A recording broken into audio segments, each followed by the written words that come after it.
Good evening सभी को भाई। फटाफट से सभी साथी हमारे साथ जुड़ेंगे और सभी को ढेर सारा प्यार नमस्कार।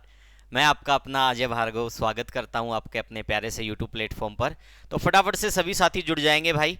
और आज का जो सेशन है वो आपका शुरू हो चुका है। उससे शुरुआत करने से पहले थोड़ा मैं डिस्कस करूंगा पुस्तक के विषय में। हरियाणा शास्त्र 360 डिग्री भाई आप सभी को ज्ञात है मार्केट के अंदर अवेलेबल है, तो आप कहीं से भी इसको ले सकते हैं। फिर भी अगर किसी बच्चे को ये लगता है कि भाई नहीं मैं मार्केट में नहीं जाना चाहता, तो आप ऑनलाइन भी इसको परचेज कर सकते हैं।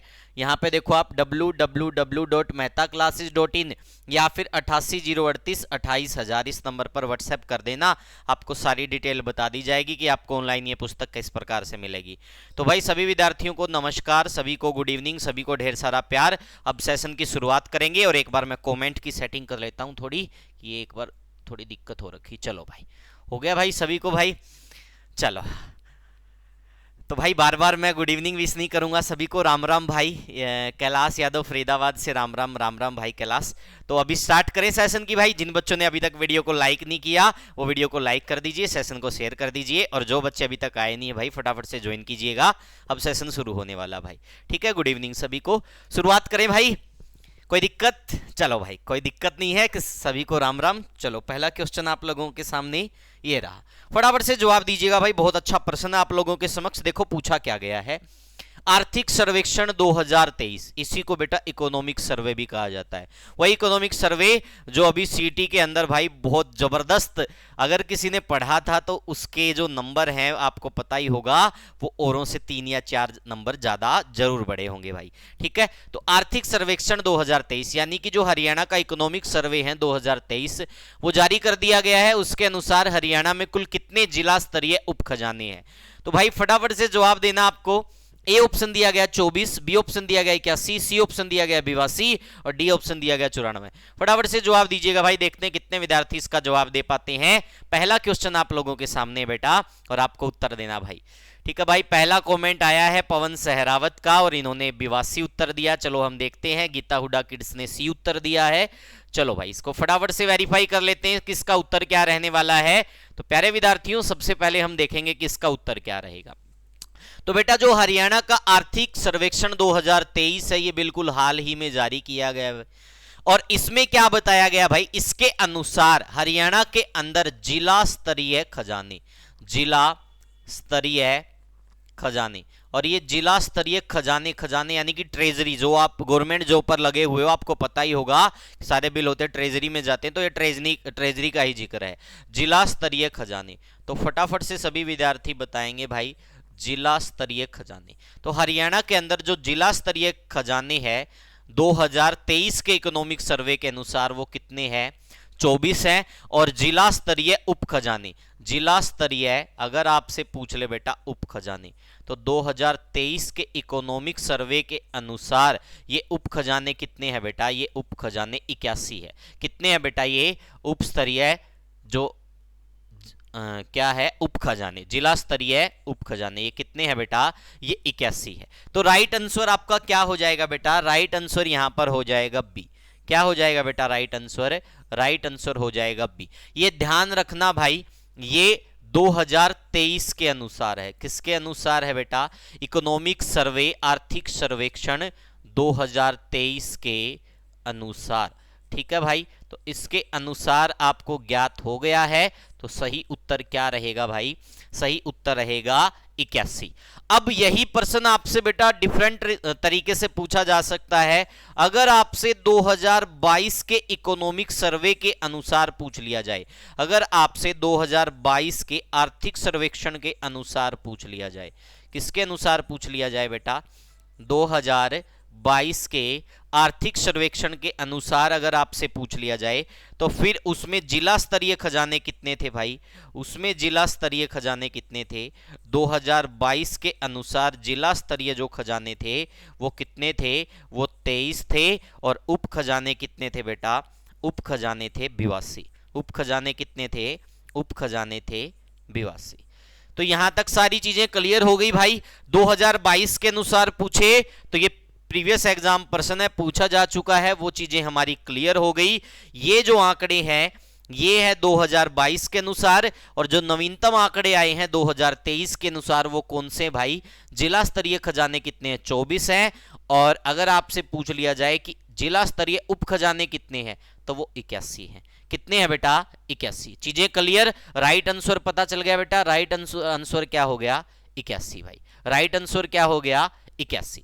अब देख लो, इसका मैं प्रूफ भी दे देता हूं आपको। ये प्रूफ है बेटा, ये इकोनॉमिक सर्वे है जो अभी हाल ही में हरियाणा सरकार द्वारा जारी किया गया है। तो उसमें साफ तौर पर लिखा हुआ देखो, वर्तमान में राज्य में 24 जिला स्तरीय खजाने तथा 81 उप खजाने कार्य कर रहे हैं, जो संचय निधि से संबंधित प्राप्तियां तथा अदागियों के खाते तथा राज्य के सार्वजनिक लेखों का विवरण प्रत्येक मास में 2 बार प्रधान महालेखाकार हरियाणा को भेजते हैं।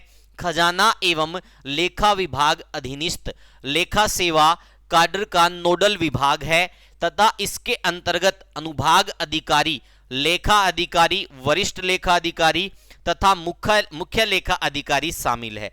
विभाग का लेखा प्रशिक्षण संस्थान पंचकुला, आपसे पूछ सकते हैं भाई इसका प्रशिक्षण संस्थान कहां पर है, तो इसका प्रशिक्षण संस्थान कहां पर है बेटा, पंचकुला में। समय समय पर राज्य सरकार के विभागों, बोर्डों एवं निगमों के विभिन्न वर्गों के कर्मचारियों को विभिन्न प्रशिक्षण उपलब्ध करवाता है। तो ये क्या करवाता है बेटा, ये कर्मचारियों को प्रशिक्षण भी उपलब्ध करवाता है। तो यहां तक सारी चीजें क्लियर होगी भाई, इसका फटाफट से स्क्रीनशॉट ले लीजिए। ये है भाई इकोनॉमिक सर्वे जो 2023 का, उसके अनुसार प्रूफ। ठीक है भाई, यहां तक चीजें समझ में आ गई। अब बेटा जब इकोनॉमिक सर्वे की बात हो रही है तो हमें कुछ आधारभूत आंकड़े होते हैं, उनको जानना भी बहुत जरूरी होता है। तो बेटा यहां पर हम देखेंगे आधारभूत आंकड़े। बेटा आप सभी को ज्ञात है हरियाणा के अंदर मंडल कितने हैं, तो देखो अगर आपसे सीक्वेंस में पूछा जाए, क्या पूछा जाए, इकोनॉमिक सर्वे 2023 के अनुसार, या फिर क्या पूछा जाए, आर्थिक सर्वेक्षण, आर्थिक सर्वेक्षण, आर्थिक सर्वेक्षण 2023। तो बेटा आर्थिक सर्वेक्षण 2023 के अनुसार मंडल कितने हैं, आप सभी को ज्ञात है। मंडल कितने हैं बेटा, 6 है। जिले कितने हैं इसके अनुसार भाई, जिले 22 है। उपमंडल कितने हैं भाई, 74। ये ध्यान रख लेना बेटा, जो 8 उपमंडल बनने प्रस्तावित हैं वो अभी तक क्लियर नहीं हो पाए हैं भाई, और इसीलिए यहां पर 74 लिखा हुआ है। और यहां पर मैं लिख देता हूं प्रस्तावित कितने हैं बेटा, प्रस्तावित है 8। प्रस्तावित कितने हैं, कितने उपमंडल बनने प्रस्तावित है, 8 उपमंडल बनने प्रस्तावित है। जैसे ही वो बन जाएंगे फिर ये उत्तर चेंज हो जाएगा, लेकिन अगर इकोनॉमिक सर्वे के अनुसार पूछा जाएगा तो राइट आंसर हमेशा 74 ही रहेगा, क्योंकि इकोनॉमिक सर्वे एक बार जारी होता है उसके बाद यही रहेगा पूरे साल के लिए एज इट इज। ठीक है भाई, तो प्रस्तावित अगर आपसे पूछ लिया जाए तो प्रस्तावित कितने हैं अलग से, वो 8 है। तहसीलें बेटा, तहसीलों में एक चेंज हमें देखने को मिला है। तहसीलों की संख्या बढ़कर कितनी हो गई है बेटा, तहसीलों की संख्या बढ़कर 95 हो गई है। लेकिन भाई अभी तक कौन सी तहसील बढ़ी है ये क्लियर नहीं हो पाया है, ये हम आपको तभी बताएंगे जब ये ऑफिशियल साइट पर आएगा। ठीक है भाई, उप तहसीलों की संख्या कितनी है, उप तहसीलों की संख्या कितनी हो गई है, 49 हो गई है। और खंड यानी कि ब्लॉक, आपसे ये भी पूछ सकता है ब्लॉक, तो बेटा ब्लॉक की संख्या कितनी हो गई है, तो ब्लॉक की संख्या हो गई 143, जो पहले भी 143 थी।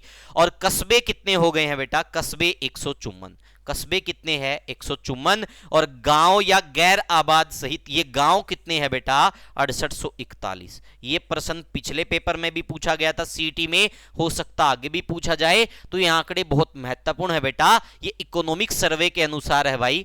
पवन सहरावत भाई, इकोनॉमिक सर्वे तो अब आया है, बुक तो बहुत पहले आ गई, अब मैं बुक में पहले से क्या अंतर्यामी थोड़े हूं, मैं उसको लिख दूंगा। ठीक है, ये इकोनॉमिक सर्वे तो जारी ही अब हुआ है 2 से 3 दिन पहले, तो बुक तो बहुत पहले प्रिंट हो चुकी है, इसीलिए तो मैं आपको पढ़ा रहा हूं। अभी तक ये भी क्लियर नहीं है कि कौन सी नई तहसील बनी है, वो भी आएगा अभी ऑफिशियल साइट पर, लेकिन इकोनॉमिक सर्वे में वो आ चुका है, तो इसलिए हम ये पढ़ेंगे भाई इकोनॉमिक सर्वे के अनुसार। चीजें क्लियर, आगे बढ़े भाई। चलो भाई, यहां तक सारी चीजें समझ में आ गई होगी बेटा, इसका स्क्रीनशॉट ले लेना, ये बहुत महत्वपूर्ण आंकड़े हैं और ये इकोनॉमिक सर्वे के अनुसार है। अगला प्रश्न आप लोगों के सामने बेटा ये रहा, फटाफट से जवाब दीजिएगा, देखते हैं कितने विद्यार्थी इसका जवाब दे पाते हैं। सूचना प्रौद्योगिकी के विकास के लिए किस जिले में विद्या समीक्षा केंद्र स्थापित किया जाएगा? भाई ये बजट के अंदर मेंशन किया गया है, जो 23 फरवरी को हरियाणा के वित्त मंत्री हैं श्री मनोहर लाल खट्टर जी ने जो बजट जारी किया है, उस बजट में ये निर्णय लिया गया है और उसमें ये आंकड़ा आपको देखने को मिलेगा। और यही प्रश्न मैंने आपसे पूछा है भाई कि सूचना प्रौद्योगिकी के विकास के लिए किस जिले में विद्या समीक्षा केंद्र स्थापित किया जाएगा? जब आप शिक्षा का बजट देखोगे तो उसमें ये आंकड़े आपको देखने को मिलेंगे। फटाफट से बताइएगा भाई इसका सही उत्तर क्या रहने वाला। देखते हैं कितने विद्यार्थी इसका जवाब दे पाते हैं। आप लोगों के सामने 4 ऑप्शन दिए गए हैं, गुरुग्राम, झज्जर, भिवानी व पंचकुला। बहुत अच्छे भाई, फटाफट से उत्तर बताएंगे सभी बच्चे। देखते हैं कौन सा बच्चा सबसे पहले जवाब देता है। बहुत ही अच्छे भाई, चलो भाई, मोस्टली बच्चों ने सही जवाब दिया भाई, लेकिन काफी सारे बच्चों ने गलत भी जवाब दिया है। इसका सही उत्तर बेटा क्या रहेगा? इसका सही उत्तर रहेगा पंचकुला। ये अभी हाल ही में जो हरियाणा सरकार का बजट जारी हुआ है 23 फरवरी 2023 को हरियाणा के वित्त मंत्री या हरियाणा के मुख्यमंत्री श्री मनोहर लाल खट्टर जी के द्वारा जारी किया गया है, उसमें बेटा ये साफ तौर पर जो शिक्षा का बजट है उसमें जो महत्वपूर्ण बिंदु या तथ्य दिए गए हैं उनमें साफ तौर पर लिखा हुआ है कि विद्या समीक्षा केंद्र है वो कहां स्थापित किया जाएगा? वो पंचकुला में स्थापित किया जाएगा। कहां स्थापित किया जाएगा बेटा? पंचकुला के अंदर उसको स्थापित किया जाएगा। ठीक है भाई, तो राइट आंसर यहां पर क्या हो गया? पंचकुला। इसके अतिरिक्त बेटा बजट के अंदर पंचकुला से रिलेटेड एक फैक्ट और हमें देखने को मिलता है। देखो ये रहा, निःशक्त जन के लिए पंचकुला में स्टेट एक्शन समानुभूति सेंटर स्थापित किया जाएगा बेटा। तो ये मोस्ट इंपॉर्टेंट फैक्ट है, आप इसको भी ध्यान रख लेना साथ के साथ। स्टेट एक्शन समानुभूति सेंटर कि स्टेट एक्शन समानुभूति सेंटर कहां स्थापित किया जाएगा? तो बजट में इसका विवरण दिया गया है भाई। ठीक है, और इसमें कहा गया कि निःशक्त जन, ठीक है भाई, उनके लिए कहां पर? पंचकुला में स्टेट एक्शन समानुभूति सेंटर है स्थापित किया जाएगा। क्या सेंटर स्थापित किया जाएगा? यहां पर स्टेट एक्शन समानुभूति सेंटर स्थापित किया जाएगा। ठीक है भाई, गीता हुड्डा किड्स बजट के ऊपर वीडियो मैं प्रिपेयर कर रहा हूं बेटा। बजट ऐसे ही नहीं करवाया जाता। ठीक है, बजट की जो लैंग्वेज होती है बहुत टफ होती है, उसको समझने के लिए बहुत जरूरी है खुद उसको पढ़ना और फिर उन चीजों को समझना, उसके बाद ही करवाना होता है। वैसे तो ये चीजें लिखी हुई हैं, आके मैं भी करवा दूंगा कि ये बजट है, ये मिला, ये इतने पैसे मिले, ये इतने रुपए मिले। अब जब पता ही ना हो कि जीडीपी क्या है तो उस चीज का फायदा क्या करवाने का। ठीक है भाई, तो पहले पूरी जो बातें हैं उन तथ्यों को एनालिसिस किया जाएगा उनका, उसके बाद ही बजट करवाएंगे। ठीक है भाई, चलो अगला प्रश्न आप लोगों के सामने भाई ये रहा, फटाफट से सभी विद्यार्थी जवाब देंगे। देखते हैं कौन सा विद्यार्थी सबसे पहले जवाब देता है। लूला अहीर रेवाड़ी के अंदर एक गांव है, आप सभी को पता भाई, नाम से ही अजीब सा गांव लगता है। तो बहुत सारे गांव और शहरों के नाम हरियाणा के अंदर बदल दिए गए हैं, उनमें से ये एक है भाई। तो फटाफट से बताइएगा कि इसका नाम बदलकर क्या रखा गया है। 4 ऑप्शन आप लोगों के सामने दिए गए हैं और देखते हैं कितने विद्यार्थी इसका जवाब दे पाते हैं भाई। पहला ऑप्शन दिया गया अजीत नगर, सेकंड ऑप्शन दिया गया कृष्ण नगर, सी ऑप्शन दिया गया देवनगर और डी ऑप्शन दिया गया सज्जनपुर। बहुत बढ़िया प्रश्न है भाई, फटाफट से बताइएगा इसका सही उत्तर क्या रहने वाला है भाई। क्वेश्चन में पूछा गया लूला अहीर यानी रेवाड़ी का जो गांव है इसका नाम बदलकर क्या कर दिया गया है। बहुत बढ़िया भाई, फटाफट से कमेंट आने चाहिए सभी बच्चों के भाई। देखते कितने विद्यार्थी इसका जवाब दे पाते हैं। बहुत ही अच्छे भाई, चलो भाई राजेश शर्मा जी ने ए बताया है। चलो मैं इसका सही उत्तर आपको क्लियर कर देता हूं बेटा। तो हरियाणा के अंदर हाल ही में बहुत सारे गांव व स्थानों के नाम बदले गए हैं, जिनमें से काफी सारे नामों के ऊपर गांव या शहरों के लोग सहमत हो गए हैं और बहुत सारे नाम के ऊपर वो सहमत नहीं हुए हैं। तो वो विचाराधीन है, लेकिन जो विचाराधीन है मैं अभी नहीं करवा रहा, सिर्फ जो बदले जा चुके उनके विषय में बताऊंगा। तो जो अजीत नगर है बेटा, ये अजीत नगर फतेहाबाद का एक गांव होता था गंदा गांव। ठीक है भाई, इस गंदा गांव का नाम बदलकर क्या कर दिया गया? अजीत नगर। और जो लूला अहीर गांव होता है रेवाड़ी के अंदर, इसका नाम बदलकर क्या कर दिया गया बेटा? इसका नाम बदलकर कर दिया गया कृष्ण नगर। ठीक है भाई, एक महेंद्रगढ़ के अंदर गांव है चमधेड़ा, इस चमधेड़ा गांव का नाम बदलकर बेटा क्या कर दिया गया? देवनगर। और एक गांव है भाई भिवानी के अंदर दुर्जनपुर, इसका नाम बदलकर क्या कर दिया गया? सज्जनपुर कर दिया गया। क्या कर दिया गया बेटा, सज्जनपुर। तो यहां पर मैं लिख देता हूं भाई, ताकि आप बंदों को किसी प्रकार का कोई डाउट ना रहे। तो ये फतेहाबाद का गांव था, ठीक है भाई, ये रेवाड़ी का गांव है, ठीक है, और ये जो है महेंद्रगढ़ का गांव है। अब बहुत सारे बच्चे ये कहेंगे कि सर महेंद्र, ये चमधेड़ा से तो चमारखेड़ा जो नाम है वो याद आ गया। तो बेटा आप सभी को मैं बता देता हूं, जो चमारखेड़ा गांव है उसका नाम नहीं बदला गया है। जिस भी बच्चे ने अगर किसी पुस्तक में वो पढ़ रखा है तो आपको क्लियर कर देता हूं, उस पर स्टे आ चुका है, चमारखेड़ा का नाम एज इट इज चमारखेड़ा है, ठीक है भाई, उसका नाम अभी नहीं बदला गया है, ठीक है भाई। और दुर्जनपुर कहाँ पड़ता है बेटा, ये पड़ता है भिवानी में। बहुत सारे विद्यार्थी इस पे ये भी कह सकते हैं कि ये तो हिसार में पड़ता है, कोई कहेंगे ये कुरुक्षेत्र में पड़ता। तो बेटा ये एक ऐसा नाम है जो बहुत सारे जिलों के अंदर हमें देखने को मिलता है, तो इसका थोड़ा ध्यान रख लेना भाई। तो यहां तक चीजें क्लियर हो गई है, आपकी सारी बातें आपके समझ में आ गई है। अब बेटा यहां तो हम क्वेश्चन नहीं छोड़ेंगे, जब हमने अगर इस विषय में जानना ही है तो पूरा जानेंगे भाई, फिर हम बीच में नहीं छोड़ेंगे। तो अब हम वो सभी नाम जानेंगे जिनके नाम बदल दिए गए हैं। तो अब देखते हैं कि किन किन के नाम बदले गए हैं और क्या रखे गए हैं, वो सारे के सारे हम साथ के साथ कवर करेंगे। तो बेटा कॉपी पेन उठा लीजिए या फिर स्क्रीनशॉट ले लीजिए। देखो सबसे पहले मैं क्लियर कर देता हूं, सबसे पहले हम करवा रहे हैं रेवाड़ी के विषय में। रेवाड़ी का जो लूला अहीर गांव था, इसका नाम बदलकर देखो बेटा कृष्ण नगर कर दिया है। गोठड़ा खेड़ी का नाम बदलकर गोठड़ा अहीर कर दिया गया है। ऐसे ही हिसार के अंदर किन्नर गांव का नाम बदलकर क्या कर दिया गया है, गैबी नगर कर दिया गया है, ठीक है भाई। और कुतियावाली गांव का नाम बदलकर शहजादपुर कर दिया गया है।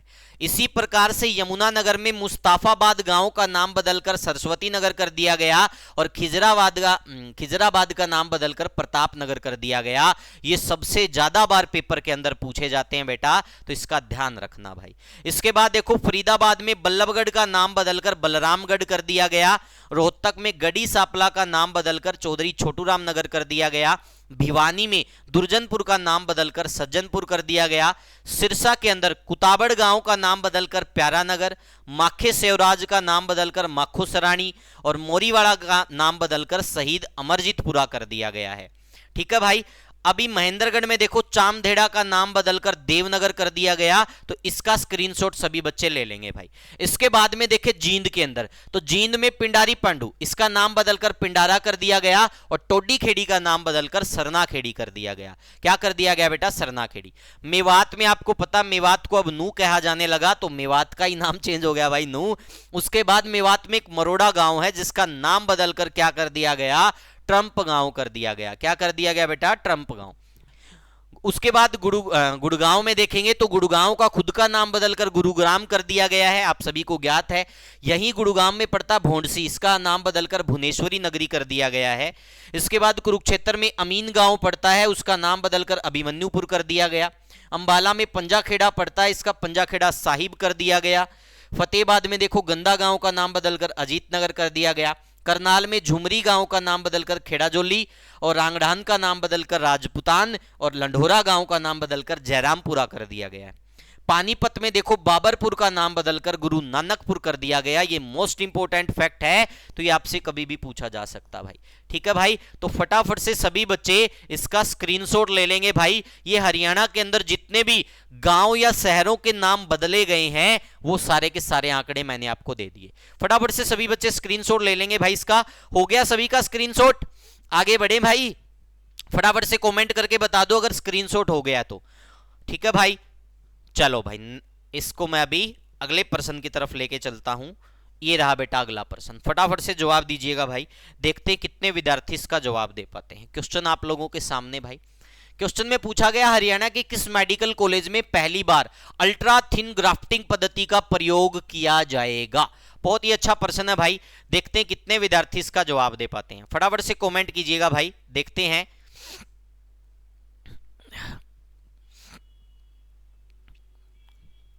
बहुत बढ़िया भाई। सरकारी गुजर कह रहा कि मेरी बुक आ गई सर। भाई मैंने तो देखो उसी टाइम भेज दी थी, अब तेरी किस्मत खराब है तो मैं क्या कर सकता हूं, ठीक है। फटाफट से बताइएगा इसका उत्तर क्या रहने वाला है। 4 ऑप्शन दिए गए हैं। फर्स्ट में दिया गया पीजीआई चंडीगढ़, सेकंड में दिया गया पीजीआई रोहतक, थर्ड में दिया गया महाराजा अग्रसेन मेडिकल कॉलेज अग्रोहा और डी में दिया गया इनमें से कोई नहीं। फटाफट से उत्तर बताइएगा भाई क्या रहने वाला है। और ज्यादातर विद्यार्थियों ने बिल्कुल सही जवाब दिया भाई। इसका राइट आंसर क्या रहने वाला है? इसका राइट आंसर रहने वाला बेटा सी, महाराजा अग्रसेन मेडिकल कॉलेज अग्रोहा। ठीक है भाई। अब यहां से हम कुछ फैक्ट जानेंगे बेटा। सबसे पहले तो आपको ज्ञात होना चाहिए भाई ये बना कब था। तो ये महाराजा अग्रसेन मेडिकल कॉलेज जो अग्रोहा है ये 1988 में बना था। यहां पर मैं लिख देता हूं महाराजा अग्रसेन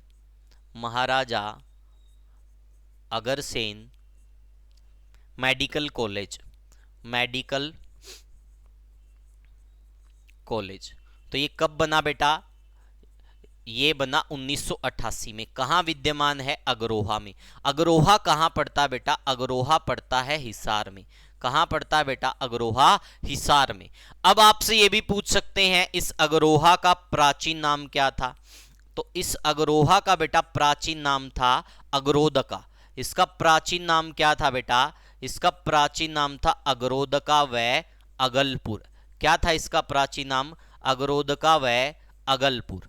ठीक है भाई। इसके अतिरिक्त आपसे ये भी पूछ सकते हैं, ठीक है भाई, ये किसकी राजधानी थी? तो अग्रोहा है अगर गणराज्य की राजधानी थी। अग्रोहा अगर गणराज्य की राजधानी थी। किसकी राजधानी थी बेटा?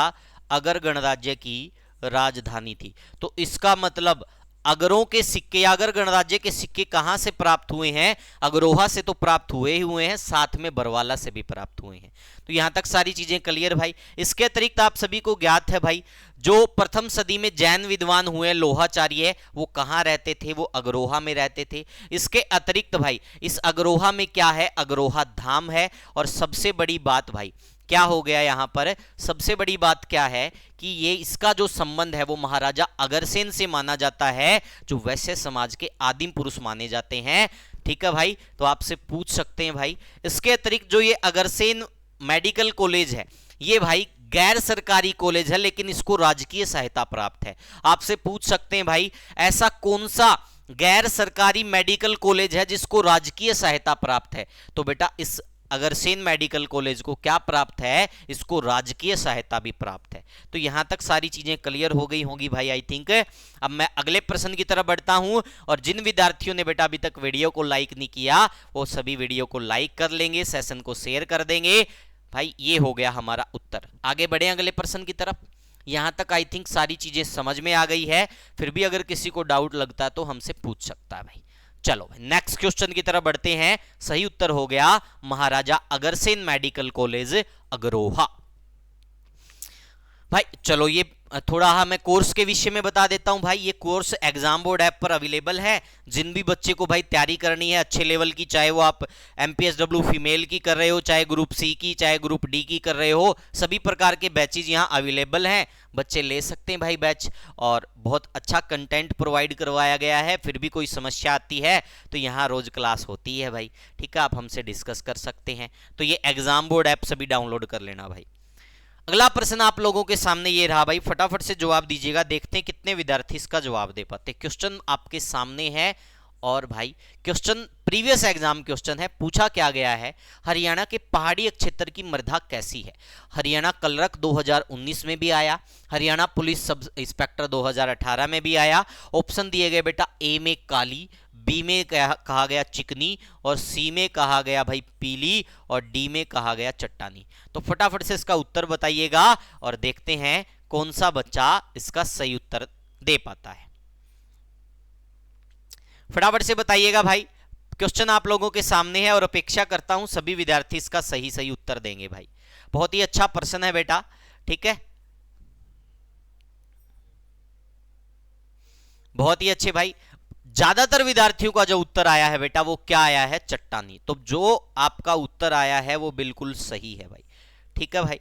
अब एक बात बताओ भाई, पहाड़ी क्षेत्र में क्या होगा भाई?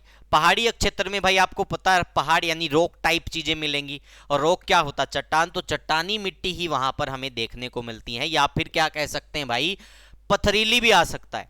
चट्टानी की बजाय यहां पर क्या आ सकता है बेटा? यहां पर एग्जामिनर इसको पथरीली भी लिख सकता है, वो मर्जी है उसकी। दोनों इसके उत्तर होंगे भाई।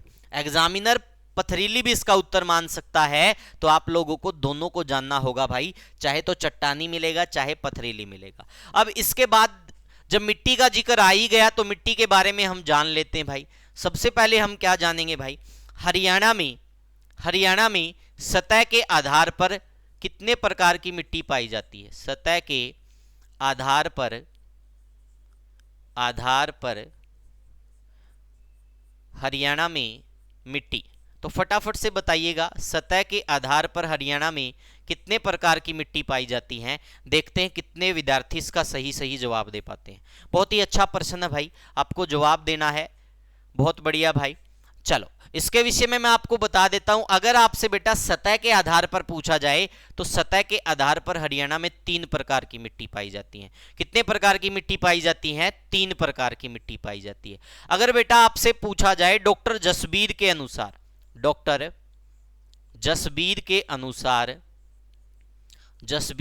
अनुसार हरियाणा में मिट्टी, तो कितने प्रकार की मिट्टी पाई जाती है डॉक्टर जसबीर के अनुसार? डॉक्टर जसबीर के अनुसार पाई जाती है बेटा 6 प्रकार की। कितने प्रकार की पाई जाती है? 6 प्रकार की पाई जाती है। अगर बेटा आपसे पूछे भौगोलिक व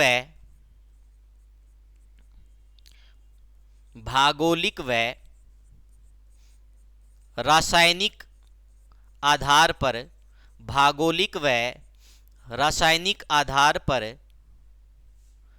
हरियाणा में मिट्टी, तो फटाफट से बताइएगा भौगोलिक व रासायनिक आधार पर हरियाणा में कितने प्रकार की मिट्टी पाई जाती है? तो बेटा इसका भी उत्तर क्या आएगा? 6 प्रकार की मिट्टी पाई जाती है। कितने प्रकार की मिट्टी पाई जाती है बेटा? 6 प्रकार की मिट्टी पाई जाती है। इसके बाद जो फैक्ट बचता बेटा, मिट्टी से रिलेटेड लगभग हम जो मेन फैक्ट हैं वो सारे आज आपके कवर कर देंगे। एक आपसे बेटा पूछा जाता है मृदा अपरदन के विषय में। एग्जामिनर बहुत बार पूछता है कि मृदा अपरदन क्या है? मृदा अपरदन, ठीक है भाई। तो मृदा अपरदन आप सभी को ज्ञात है भाई, वायु व जल के द्वारा जो भूमि की ऊपरी परत होती है, जो उपजाऊ परत होती है, उसका नष्ट हो जाना, वो क्या कहलाता है बेटा? वो मृदा अपरदन कहलाता है। क्या कहलाता है? मृदा अपरदन कहलाता है। और इस मृदा अपरदन को बेटा क्या कहा गया है? रेंगती हुई मृत्यु। इसको क्या कहा जाता है? रेंगती हुई मृत्यु। बहुत बार पेपर के अंदर पूछा जाता है कि मृदा अपरदन को क्या कहा जाता है, तो मृदा अपरदन को रेंगती हुई मृत्यु कहा जाता है। यह भी पूछ सकते हैं कि मृदा अपरदन यानी मिट्टी का कटाव किससे होता है? तो वायु व जल से हरियाणा के अंदर होता है। चीजें क्लियर भाई, समझ में आ गया यहां तक? चलो उसके बाद बेटा क्या पूछा जाता है, अगर किसी मिट्टी में लवणता व अक्षारता, अगर किसी मिट्टी में लवणता व अक्षारता हो गई भाई, और उस कारण से जो मिट्टी है उसको क्या कहा जाता है बेटा? तो उसको रे व कलर कहा जाता है। ये आपसे बार बार पूछते हैं कि लवणता व अक्षारता वाली इस मिट्टी को क्या कहा जाता है? रेह व कलर। आपसे बहुत बार पूछते हैं भाई, लवणता व अक्षारता के हिसाब से अगर पूछा जाए तो क्या हो जाएगा बेटा? फिर क्या हो जाएगा? रेह व कलर। और यही प्रश्न बेटा एग्जाम में ज्यादातर पूछे जाते हैं, जो सब मैंने आपको बता दिए भाई। आपसे पूछ ले पहाड़ी क्षेत्र में, तो पहाड़ी क्षेत्र में चट्टानी या पथरीली मिट्टी। आपसे पूछ ले सतह के आधार पर हरियाणा में मिट्टी 3 प्रकार की। डॉक्टर जसबीर के अनुसार हरियाणा में मिट्टी 6 प्रकार की। भौगोलिक व रासायनिक आधार पर हरियाणा में मिट्टी 6 प्रकार की। मृदा अपरदन अगर आपसे पूछ ले क्या कहलाता है? इसको रेंगती हुई मृत्यु कहा जाता है, ठीक है भाई। और अगर ये पूछ ले कि लवणता व अक्षारता से जो ग्रस्त मिट्टी है उसको हरियाणा में क्या कहा जाता है, या जिस मिट्टी में इस प्रकार के गुण है उसको कहा जाता है रे व कलर। हरियाणा में मृदा अपरदन के लिए जिम्मेवार कौन है? एक तो वायु और एक जल, क्योंकि दोनों से क्या होता है? मृदा का अपरदन होता है, ठीक है भाई। चलो समझ में आ गया यहां तक? सभी बच्चे इसका स्क्रीनशॉट ले लेंगे भाई, फिर हम अगले प्रश्न की तरफ बढ़ते हैं। मैं एक बार पानी पी लेता हूं थोड़ा, तो फटाफट से सभी विद्यार्थी इसका स्क्रीनशॉट ले लेंगे। मैं साइड हो गया थोड़ा।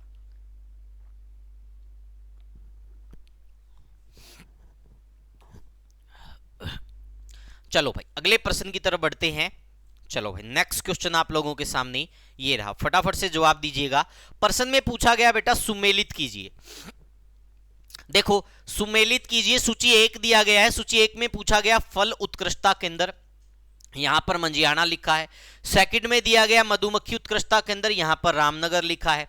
थर्ड में लिखा बागवानी जैव प्रौद्योगिकी केंद्र, यहां पर शामगढ़ लिखा है। और फोर्थ में लिखा फूल उत्कृष्टता केंद्र, यहां पर जज्जर लिखा है। ये कूट दिए हुए हैं और हमें सही मिलान करना बेटा, तो फटाफट से बताइएगा इसका उत्तर क्या रहने वाला है। आपके पास मात्र 20 सेकंड का समय है। जितने भी विद्यार्थी जुड़े हुए हैं सभी विद्यार्थी फटाफट से इसका जवाब देंगे भाई। बहुत ही अच्छे भाई,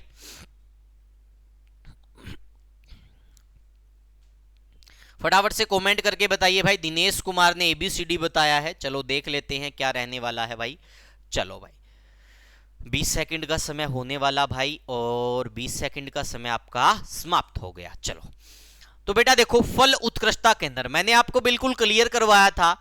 फल उत्कृष्टता केंद्र है वो परियोजना क्या कहलाती, कल बताया था ना, मंजियाना भी कहलाती है, मांगियाना भी कहलाती है, और कहां पर है, सिरसा में। कहां पर है बेटा, सिरसा में। ये चीजें मैंने आपको क्लियर करवा दी थी। उसके बाद बेटा देखो मधुमक्खी उत्कृष्टता केंद्र मैंने आपको बताया था, चाहे शहद दिया हो चाहे मधुमक्खी दिया हो तो इसका क्या हो जाएगा, ये कहां है, रामनगर में, जो कहां पड़ता है बेटा, कुरुक्षेत्र में पड़ता है। कहां पड़ता है, कुरुक्षेत्र में। तो पहले का तो क्या हो गया, 1, दूसरे का क्या हो गया, 2। अब उसके बाद बागवानी जैव प्रौद्योगिकी केंद्र, तो बेटा हमने देखा था बागवानी से रिलेटेड करनाल के अंदर भी है भाई। तो करनाल में ये शामगढ़ नामक स्थान है, वहां पर क्या है भाई, वहां पर क्या है, बागवानी जैव प्रौद्योगिकी केंद्र। ठीक है भाई। इसके अतिरिक्त अगर सब्जी उत्कृष्टता केंद्र पूछ ले तो आप सभी को पता है इसी करनाल में गरोंडा है, वहां पर क्या है, वहां पर सब्जी उत्कृष्टता केंद्र है। ठीक है भाई, तो इसका मिलान हो गया ये। अब उसके बाद आता बेटा फूल उत्कृष्टता केंद्र, तो फूल उत्कृष्टता केंद्र कहां पर है, जज्जर में है। तो इसका राइट आंसर बेटा क्या होगा, 1 2 3 4। क्या होगा बेटा, इसका राइट आंसर है 1 2 3 4 होगा।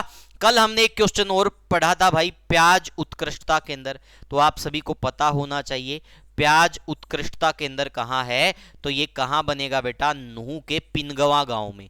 कहां बनेगा, नुहू के पिनगवा गांव में। तो ये आपसे पूछ सकते हैं भाई। ठीक है, प्याज उत्कृष्टता केंद्र। ठीक है भाई, फूल हो गया, फल हो गया, और एक रह गया बेटा सब्जी। तो सब्जी उत्कृष्टता केंद्र कहां है भाई, तो सब्जी वाला अगर आपसे पूछ लिया जाए तो ये कहां है, घरोंडा के अंदर। और घरोंडा कहां पड़ता है, करनाल में। और अगर आपसे पूछ लिया जाए बेटा अर्ध शुष्क बागवानी उत्कृष्टता केंद्र, अर्ध शुष्क बागवानी उत्कृष्टता केंद्र, तो इसका उत्तर फटाफट से बताइए भाई क्या रहने वाला है। अगर आपसे ये पूछा जाए अर्ध शुष्क बागवानी उत्कृष्टता केंद्र, तो इसका सही उत्तर हो जाएगा बेटा गिगनाऊ। और ये गिगनाऊ कहां पड़ता है बेटा, ये गिगनाऊ पड़ता है भिवानी के अंदर। कहां पड़ता है बेटा, भिवानी के अंदर। या तो ऑप्शन में आपको गिगनाऊ के साथ भिवानी मिलेगा या फिर लोहारू मिलेगा, क्योंकि ये गिगनाऊ है लोहारू के पास है। तो ये इसका सही उत्तर हो जाएगा भाई। चीजें क्लियर, सब समझ में आ गया ना, कोई समस्या कोई परेशानी तो नहीं किसी को। फटाफट से सभी बच्चे इसका स्क्रीनशॉट ले लेंगे भाई, ये बहुत ही अच्छा प्रश्न है। देखो कितने सारे फैक्ट हमारे क्लियर हो गए यहां से भाई। आगे बढ़े भाई अगले प्रश्न की तरफ। चलो भाई नेक्स्ट क्वेश्चन आप लोगों के सामने बेटा ये रहा भाई, फटाफट से जवाब दीजिएगा। प्रश्न में पूछा गया बेटा प्रथम विश्व युद्ध में सैनिकों की सबसे अधिक भर्ती किस जिले में हुई थी। हरियाणा पंचायत ऑफिसर 2017 में प्रश्न आया था और आप सभी को इसका जवाब देना है। देखते हैं कितने विद्यार्थी इसका जवाब दे पाते हैं भाई। बहुत ही अच्छा प्रश्न है। प्रश्न में पूछा गया बेटा प्रथम विश्व युद्ध में सैनिकों की सबसे अधिक भर्ती किस जिले से हुई थी। कमेंट करके बताइएगा भाई, देखते हैं कितने विद्यार्थी इसका जवाब दे पाते हैं। चलो इसका जवाब देने से पहले मेरे को यह बताइए कि भाई प्रथम विश्व युद्ध कब हुआ था। प्रथम विश्व युद्ध कब हुआ था, देखते हैं कितने बच्चे इसका जवाब दे पाते हैं। प्रथम विश्व युद्ध कब हुआ था, फटाफट से कमेंट करके बताइएगा भाई। इसका उत्तर तो ठीक है आपका रोहतक आएगा, मैं भी यहां पर रोहतक लिख देता हूं। अभी आपको बताना क्या है बेटा कि प्रथम विश्व युद्ध कब हुआ था, उसका आपको जवाब देना है। तो बिल्कुल भाई प्रथम विश्व युद्ध की जो शुरुआत है वो बेटा कब हुई थी, 1914 में हो गई थी। कब हो गई थी बेटा, 1914 में। और जब प्रथम विश्व युद्ध स्टार्ट हुआ तो हरियाणा के जो भी लोग थे उनके द्वारा अंग्रेजों का भरपूर साथ दिया गया भाई, उनके द्वारा अंग्रेजों का भरपूर साथ दिया गया। और हरियाणा के लोगों के द्वारा, ठीक है भाई, एक इंपीरियल फंड आपसे पूछा जाता पेपर के अंदर कि इंपीरियल फंड कब जारी किया गया था, तो बेटा हरियाणा के लोगों द्वारा ये इंपीरियल फंड, ठीक है, कब जारी किया गया था, ये प्रथम विश्व युद्ध के दौरान जारी किया गया था। आपसे पूछ सकते हैं इंपीरियल फंड तो कब जारी किया गया, प्रथम विश्व युद्ध के दौरान, प्रथम विश्व युद्ध के दौरान। ये आपसे पूछा जा सकता है कि इंपीरियल फंड कब जारी किया गया था। ठीक है भाई, इसके बाद आपसे क्या पूछा जा सकता है बेटा, आपसे यह भी पूछा जा सकता है कि प्रथम विश्व युद्ध में सबसे अधिक सैनिक कहां से भर्ती हुए थे, तो बेटा रोहतक से। आपसे पूछ सकते हैं सबसे अधिक सैनिक, सबसे अधिक सैनिक भर्ती, तो सबसे अधिक सैनिक भर्ती कहां से हुए थे बेटा, तो ये हुए थे बेटा रोहतक से भर्ती। लेकिन एक फैक्ट जो ज्यादातर पेपरों के अंदर पूछा जाता है कि प्रथम विश्व युद्ध के दौरान जो सैन्य भर्तियों के लिए जो केंद्र बनाए गए थे, भर्ती के केंद्र बनाए गए थे, वो कहां कहां बनाए गए थे, तो फटाफट से आपको बताना है भर्ती के केंद्र, भर्ती के केंद्र कि भाई वहां पर हमने एक प्रकार से कैंप लगा दिया और उस कैंप में हम, जैसे आज के समय नहीं होती भाई, दौड़ होगी या फिजिकल होगा जो भी होता है, तो ये एक प्रकार से केंद्र बनाए जाते हैं। तो ऐसे ही उस समय केंद्र बनाए गए थे। वो केंद्र कौन कौन से थे बेटा, वो केंद्र थे रेवाड़ी, झज्जर, भिवानी और एक बेटा दिल्ली। तो ये भर्ती के केंद्र बनाए गए थे। आपसे ये पूछा जा सकता है कि भर्ती के केंद्र क्या क्या बनाए गए थे, रेवाड़ी, झज्जर, भिवानी और दिल्ली। अगर आपसे ये पूछ ले कि भाई सैन्य भर्ती के विरोध में कौन था, इस सैन्य भर्ती के विरोध में, हरियाणा में इस सैन्य भर्ती के विरोध में कौन था, तो बेटा इस सैन्य भर्ती के विरोध में कौन था, इसके विरोध में था बेटा पंडित नेकीराम। कौन था बेटा, पंडित नेकीराम। 1917 के अंदर उनका विरोध है वो बिल्कुल बाहर आ गया था। तो आपसे पूछ सकते हैं कि सैन्य भर्ती के विरोध में कौन था, पंडित नेकीराम शर्मा थे, वो इस सैन्य भर्ती के विरोध में थे। बिल्कुल क्लियर कट भाई। ठीक है, ये फैक्ट आपसे पेपर के अंदर पूछे जाते हैं बेटा, जो मैंने कवर करवा दिए। ठीक है भाई, तो सारी चीजें आपकी क्लियर हो चुकी है भाई। 1914 में युद्ध स्टार्ट हुआ था, 1918 में खत्म हुआ। इंपीरियल फंड जारी किया गया हरियाणा के द्वारा प्रथम विश्व युद्ध में। सबसे अधिक सैन्य भर्ती रोहतक से हुई। भर्ती के केंद्र रेवाड़ी, झज्जर, भिवानी, दिल्ली रहे। इस सैन्य भर्ती का जो विरोध किया था वो किस हरियाणवी ने किया था, पंडित नेकीराम शर्मा ने किया था। किसने किया था बेटा, पंडित नेकीराम शर्मा ने किया था। यहां तक सारी चीजें क्लियर भाई। अगर सब समझ में आ गया तो फटाफट से इसका स्क्रीनशॉट ले लीजिए, फिर हम अगले प्रश्न की तरफ बढ़ते हैं। और नेक्स्ट क्वेश्चन आप लोगों के सामने बेटा ये रहा भाई, इसका स्क्रीनशॉट ले लो भाई। उत्तर हो गया इसका रोहतक। अगला प्रश्न आप लोगों के सामने भाई ये रहा, फटाफट से जवाब दीजिएगा, देखते हैं कितने विद्यार्थी जवाब देते हैं। महिला एवं बाल विकास कार्यक्रम के अंतर्गत सखी योजना किस उद्देश्य से आरंभ की गई थी। बहुत ही अच्छा प्रश्न है भाई आप लोगों के सामने, और देखते हैं कितने विद्यार्थी इसका जवाब दे पाते हैं। बहुत बढ़िया भाई, कमेंट करके बताइएगा सही उत्तर क्या रहने वाला है। देखो भाई, महिला एवं बाल विकास कार्यक्रम के अंतर्गत सखी योजना, सखी योजना इसको हम क्या लिख सकते हैं बेटा, इस सखी योजना को वन स्टॉप केंद्र भी लिख सकते हैं। क्या लिख सकते हैं बेटा, इसको वन स्टॉप केंद्र। ये आपसे कभी भी पूछा जा सकता है, वन स्टॉप केंद्र। तो वन स्टॉप केंद्र अगर आपसे पूछ ले कि किससे संबंधित है, तो बेटा इसका राइट आंसर आ जाएगा पीड़ित महिला को न्याय दिलाना। ठीक है भाई, ये किससे अंतर्गत स्टार्ट की गई थी भाई, ये सखी योजना स्टार्ट की गई थी बेटा 2017 के अंदर हरियाणा में। तो आपसे पूछ सकते हैं, इसको वन स्टॉप केंद्र कहा जाता है किसको न्याय दिलाने के लिए, पीड़ित महिला को न्याय दिलाना। इसका मुख्य उद्देश्य क्या था बेटा, पीड़ित महिला को न्याय दिलाना, पीड़ित महिला को न्याय दिलाना। तो ये आपसे पूछा जा सकता भाई किसके अंतर्गत स्टार्ट की गई थी, महिला एवं बाल विकास के कार्यक्रम के अंतर्गत। ये भी एक प्रश्न बनता है, तो यहां से भी मैं इसको मार्क कर देता हूं। चीजें समझ में आ गई बेटा सारी की सारी, कोई समस्या तो नहीं। देखो किस प्रकार से प्रश्न आपसे पूछे जा सकते हैं, मजा आ रहा है प्रश्नों में। चलो भाई आगे बढ़े, चलो नेक्स्ट क्वेश्चन आप लोगों के सामने भाई ये रहा, इसका स्क्रीनशॉट हो गया सभी का? एक बार जवाब दे दिया करो भाई। हो गया सभी का स्क्रीनशॉट? चलो भाई अब जवाब नहीं देंगे, कोई ना। जिन बच्चों ने वीडियो को लाइक नहीं किया बेटा वीडियो को लाइक कर लीजिए। ये रहा भाई अगला प्रश्न और फटाफट से जवाब दीजिएगा, देखते हैं कितने विद्यार्थी इसका जवाब दे पाते हैं भाई। बहुत ही अच्छा प्रश्न है भाई, फटाफट से कमेंट करके बताइएगा। देखो क्वेश्चन में क्या पूछा गया बेटा, क्वेश्चन में पूछा गया हरियाणा में लोगों की सुविधा हेतु पर्यावरण न्यायालय के अतिरिक्त किस जिले में वर्ष 1998 से कोर्ट कैंप लगाया जाता है? सिरसा के अंदर, यमुनानगर के अंदर, झज्जर के अंदर या फिर करनाल के अंदर? बहुत बढ़िया प्रश्न है भाई, देखते हैं कितने बच्चे इसका जवाब दे पाते हैं। कमेंट आपको करना भाई और उत्तर मैं देखूंगा सही है कि गलत है, तो फटाफट से बताइएगा किसका उत्तर क्या रहने वाला है। बहुत बढ़िया भाई, संजीव ने भाई उत्तर दिया है ए। चलो कोई ना, देख लेते हैं भाई, फटाफट से कमेंट करके बताइएगा भाई। बहुत ही अच्छा प्रश्न है। चलो मैं आप सभी को बता देता हूं भाई, हरियाणा में लोगों की सुविधा हेतु पर्यावरण न्यायालय के अतिरिक्त किस जिले में वर्ष 1998 में कोर्ट कैंप लगाया जाता है? तो बेटा ये लगाया जाता है करनाल में। कहां लगाया जाता है बेटा? ये आ जाएगा करनाल में। इसके अतिरिक्त देखो यहां पर जिक्र क्या हुआ बेटा? पर्यावरण न्यायालय। तो फटाफट से कमेंट करके बताइएगा हरियाणा में विशेष पर्यावरण न्यायालय की संख्या कितनी है? हरियाणा में विशेष पर्यावरण न्यायालय की संख्या कितनी है बेटा? 2। और वो 2 कौन कौन से हैं वो आपको जवाब देना है कि ये 2 है, ये कौन कौन से हैं। देखते हैं कितने विद्यार्थी इसका जवाब दे पाते हैं भाई। हरियाणा के अंदर जो 2 विशेष पर्यावरण न्यायालय हैं वो कौन कौन से हैं? एक तो बेटा हो गया फरीदाबाद। अभी सेकंड आपको जवाब देना भाई, सेकंड का जवाब आपका देखते हैं क्या रहता है। फर्स्ट तो हो गया फरीदाबाद, सेकंड देखते हैं क्या रहेगा बेटा। तो सेकंड क्या रहेगा बेटा? सेकंड रहेगा कुरुक्षेत्र। सेकंड क्या रहेगा बेटा? कुरुक्षेत्र भाई।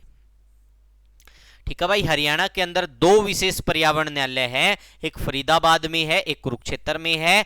और कुलदीप महिला भाई कह रहा है हिसार और फरीदाबाद में। तो बेटा हिसार को अब भूल जाइएगा, हिसार में अब इस पर्यावरण न्यायालय का कोई लेना देना नहीं है, ये पूर्ण रूप से कुरुक्षेत्र के अंदर स्थापित हो चुका है, अब इसका कोई लिंक नहीं है हिसार से।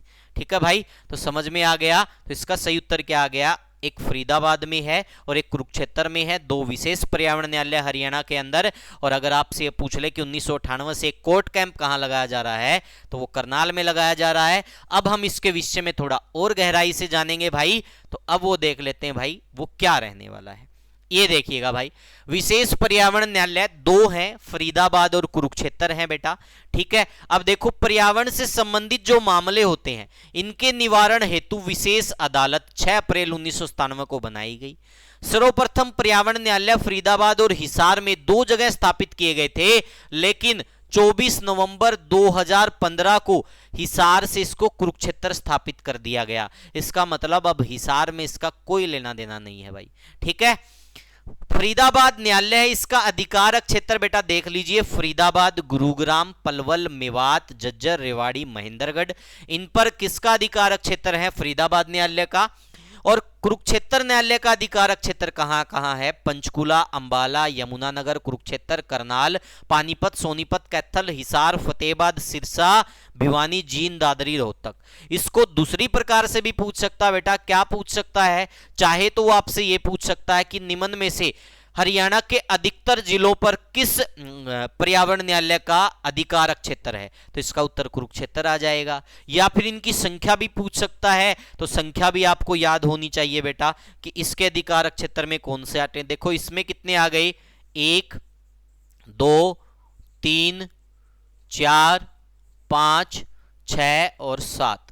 तो बेटा ये 7 आ गए इसके अंदर, तो बाकी के बचे हुए 15 किस में आ जाएंगे? बाकी के बचे हुए 15 आ गए किसमें?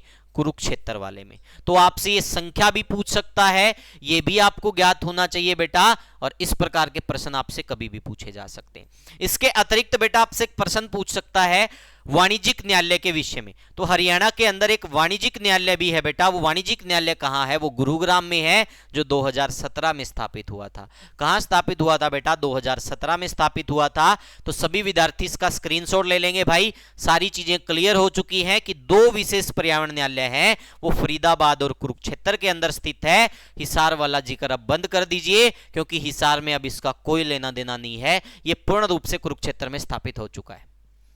आगे बढ़े भाई, अगले प्रश्न की तरफ बढ़ते हैं। नेक्स्ट क्वेश्चन देखते हैं क्या रहने वाला है। सभी विद्यार्थी इसका स्क्रीनशॉट ले लेंगे भाई। अगला प्रश्न आप लोगों के सामने बेटा ये रहा, बहुत बढ़िया प्रश्न है भाई। देखते हैं कितने बच्चे इसका जवाब दे पाते हैं। हरियाणा में राष्ट्रीय डेयरी अनुसंधान संस्थान का मुख्यालय बेंगलुरु से करनाल कब स्थानांतरित किया गया? हरियाणा अकाउंटेंट 2018 में प्रश्न पूछा गया। देखते हैं भाई कितने बच्चे इसका जवाब दे पाते हैं। बहुत ही अच्छा प्रश्न है। ए ऑप्शन में 1955 है, बी में 1978 है, सी में 1974 है और डी में 1972 है। बहुत ही बढ़िया प्रश्न है भाई। चलो इसके साथ साथ मैं एक आपको सूचना दे देता हूं भाई। जितने भी विद्यार्थी जुड़े हुए हैं वो हमारे एक अलग यूट्यूब चैनल है, उसको जरूर सब्सक्राइब कर लीजिएगा, exam crack with Bhargav sir. मैंने एक नया यूट्यूब चैनल बनाया भाई, exam crack with Bhargav sir. Daily वहां पर आप सभी को ज्ञात है क्लास होती है भाई, ठीक है। तो जो भी विद्यार्थी अच्छे लेवल से भाई, क्योंकि इस YouTube चैनल पर तो कम से कम 150-200 क्लास हो चुकी है, तो आपको समस्या आएगी, वहां आपको हर एक क्लास इजीली पता चल जाएगी, अवेलेबल हो जाएगी। तो जिस भी बच्चे को भाई जो हमारे साथ जुड़ा हुआ है exam crack with Bhargav sir YouTube channel को जरूर सब्सक्राइब कर लेना अभी तुरंत जाकर, ठीक है भाई। वहां पर जॉब इंफॉर्मेशन और साथ के साथ स्टडी मटेरियल मैं आपको प्रोवाइड करवा रहा हूं। अब फटाफट से इसका जवाब दीजिएगा भाई, देखते हैं विद्यार्थी क्या जवाब देते हैं। तो इसका राइट आंसर क्या हो जाएगा बेटा? अगर आपसे इसकी स्थापना पूछी जाए तो बेटा हरियाणा में राष्ट्रीय डेयरी संस्थान है, जो इसकी स्थापना है भाई, इसकी स्थापना कहां पर हुई थी? 1923 के अंदर बेंगलुरु में हुई थी। कहां हुई थी बेटा? बेंगलुरु में हुई थी, ठीक है भाई। और इसको बेंगलुरु से यानी इसका मुख्यालय 1955 में कहां स्थापित कर दिया गया? तो 1955 में स्थापित कर दिया गया करनाल में। कहां स्थापित कर दिया गया बेटा? ये करनाल में 1955 में इसको स्थापित कर दिया गया। तो यही प्रश्न आपसे बार बार पूछा जाता है, तो इसका सही उत्तर क्या हो जाएगा भाई? इसका सही उत्तर हो जाएगा 1955। लेकिन बेटा अभी हम यहीं नहीं रुकने वाले हैं, अभी हम यहां से जितने भी प्रश्न बनेंगे वो सारे कवर करेंगे। एक बार आप इस बात को जान लीजिए कि जो राष्ट्रीय डेयरी अनुसंधान संस्थान है, इसकी स्थापना 1923 में या इसका मुख्यालय बेंगलुरु में खुला था। वहां से फिर 1955 में इसको स्थानांतरित कर दिया गया करनाल में, जो यहां पर पूछा गया है। अब हम इसकी पूरी डिटेल पढ़ेंगे भाई। ये तो था सिर्फ उत्तर, अब हम इसकी पूरी डिटेल पढ़ेंगे। अब मैं आपको किताब की झलकियां भी साथ साथ दिखाता रहता हूं।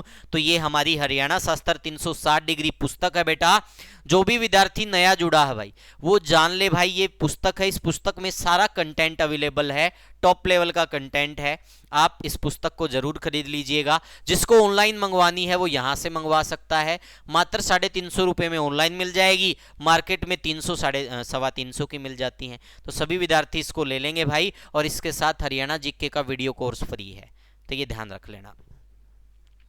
चलो भाई दोबारा से आ जाते हैं क्वेश्चन के ऊपर, और क्वेश्चन था हमारा ये भाई, ठीक है। एनडीआरआई के विषय में हमने जाना भाई, राष्ट्रीय डेयरी अनुसंधान संस्थान, यानी कि इसकी अगर इंग्लिश में फुल फॉर्म पूछ ले तो नेशनल डेयरी रिसर्च इंस्टीट्यूट, ठीक है भाई। ये करनाल में कब स्थापित हुआ? देखो ये साफ तौर पर लिखा हुआ है 1955 में। अभी यहां पर मैं देखो इसकी सारी बातें बताऊंगा।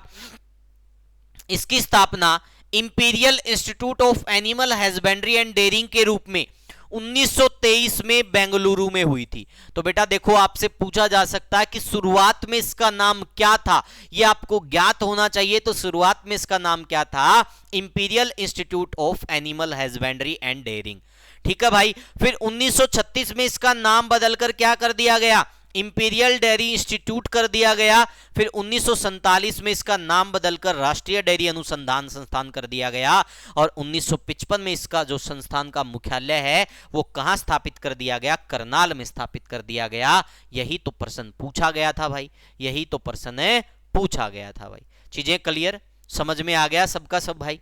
फटाफट से सभी विद्यार्थी इसका स्क्रीनशॉट ले लेंगे। आप सभी को पता चल गया जो राष्ट्रीय डेयरी अनुसंधान संस्थान है 1923 में ये बेंगलुरु में इसकी स्थापना हुई। किस नाम से? Imperial Institute of Animal Husbandry and Dairying के रूप में। फिर 1936 में इसका नाम बदलकर इंपीरियल डेयरी इंस्टीट्यूट रखा गया। 1947 में इसका नाम बदलकर राष्ट्रीय डेयरी अनुसंधान संस्थान रखा गया। उसके बाद 1955 में इस संस्थान का मुख्यालय कहां कन्वर्ट कर दिया गया? करनाल में इसको लेकर आया गया। यही प्रश्न एग्जाम में पूछे जाते हैं बेटा। तो यहां तक सारी चीजें आपकी क्लियर हो गई। अब सभी विद्यार्थी जो भी जुड़े हुए हैं भाई फटाफट से इस यूट्यूब चैनल को सब्सक्राइब कर लेंगे और साथ ही साथ हमारे इस वीडियो को लाइक करेंगे। ठीक है भाई, हो गया यहां तक सभी का? आगे बढ़ा जाए भाई, फटाफट से कमेंट करके बताइएगा कोई समस्या कोई परेशानी तो नहीं भाई। चलो भाई नेक्स्ट क्वेश्चन की तरफ बढ़ते हैं भाई। यहां तक आई थिंक सारी चीजें आपकी क्लियर हो चुकी है। अगला प्रश्न आप लोगों के सामने बेटा ये रहा, हरियाणा में आर्चिक पर्वत कहां विद्यमान है? फटाफट से जवाब दीजिएगा। देखते हैं कितने विद्यार्थी इसका जवाब दे पाते हैं। बहुत ही अच्छा प्रश्न है बेटा। हरियाणा में आर्चिक पर्वत, हरियाणा में आर्चिक पर्वत कहां विद्यमान है? बहुत ही अच्छा प्रश्न है भाई, फटाफट से जवाब दीजिएगा। देखते हैं कितने विद्यार्थी इसका जवाब दे पाते हैं।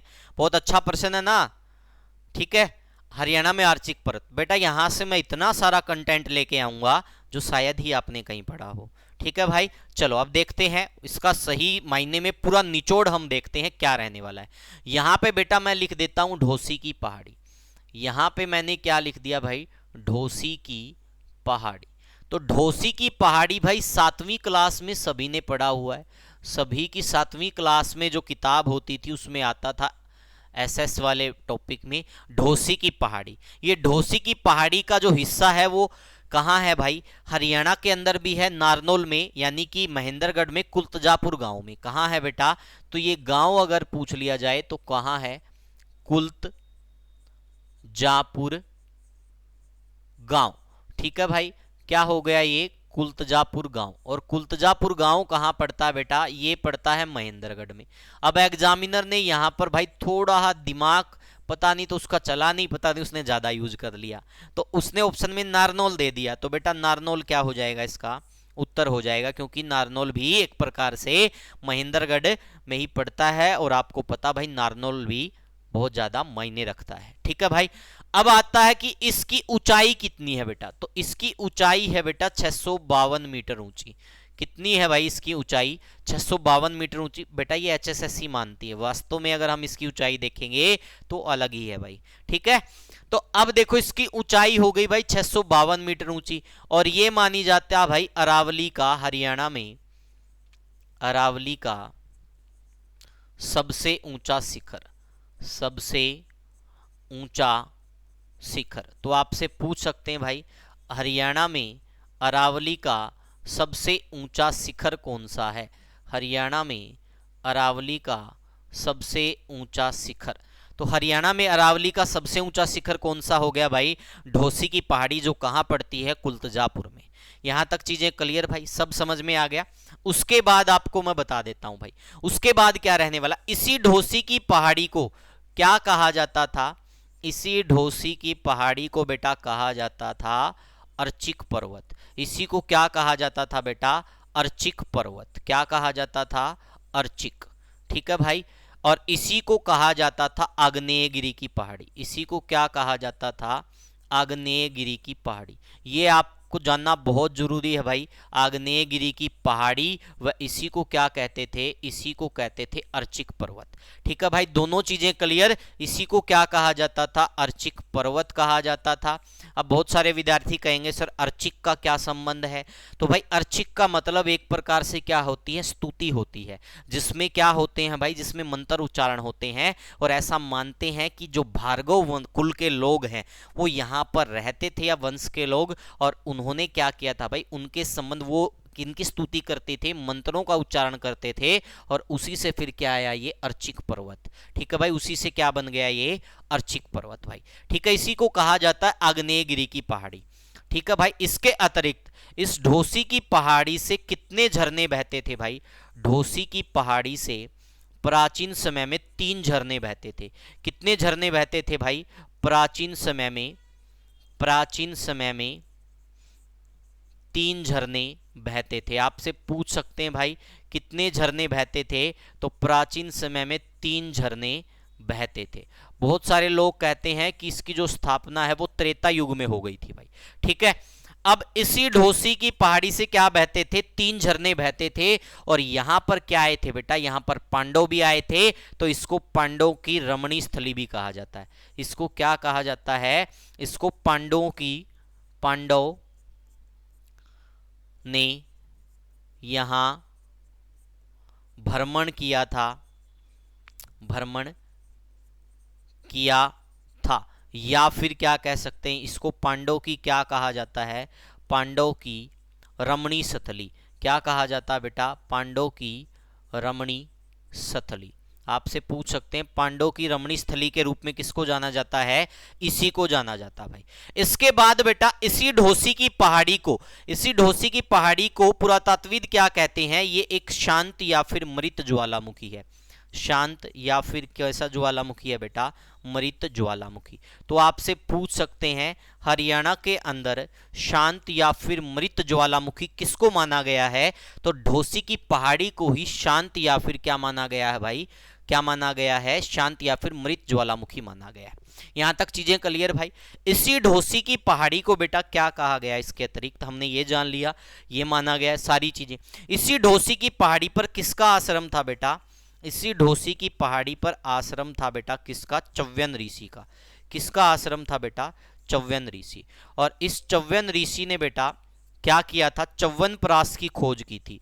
तो आपसे पूछा जा सकता है कि च्यवनप्राश की खोज से संबंधित स्थल कौन सा है, च्यवनप्राश की खोज। तो च्यवनप्राश की जो खोज है वो कहां से हुई है, वो ढोसी की पहाड़ी से हुई है। कहां से हुई है बेटा, ढोसी की पहाड़ी से हुई है। इसके अतिरिक्त बेटा आपसे पूछ सकते हैं कि कहां पर शंख पुष्पी व कायाकल्प औषधि का रहस्य छिपा हुआ है। तो शंख पुष्पी व कायाकल्प औषधि का जो रहस्य है वो कहाँ छिपा हुआ है बेटा, वो रहस्य यहीं पर छिपा हुआ है, ठीक है भाई, छिपा हुआ है। और जो ये कायाकल्प औषधि ऐसी औषधि बताई जाती है कि इंसान बूढ़े से क्या हो जाएगा, जवान हो जाएगा भाई, ठीक है। तो इसलिए ये बहुत जरूरी है भाई। चीजें समझ में आ गई भाई यहां तक।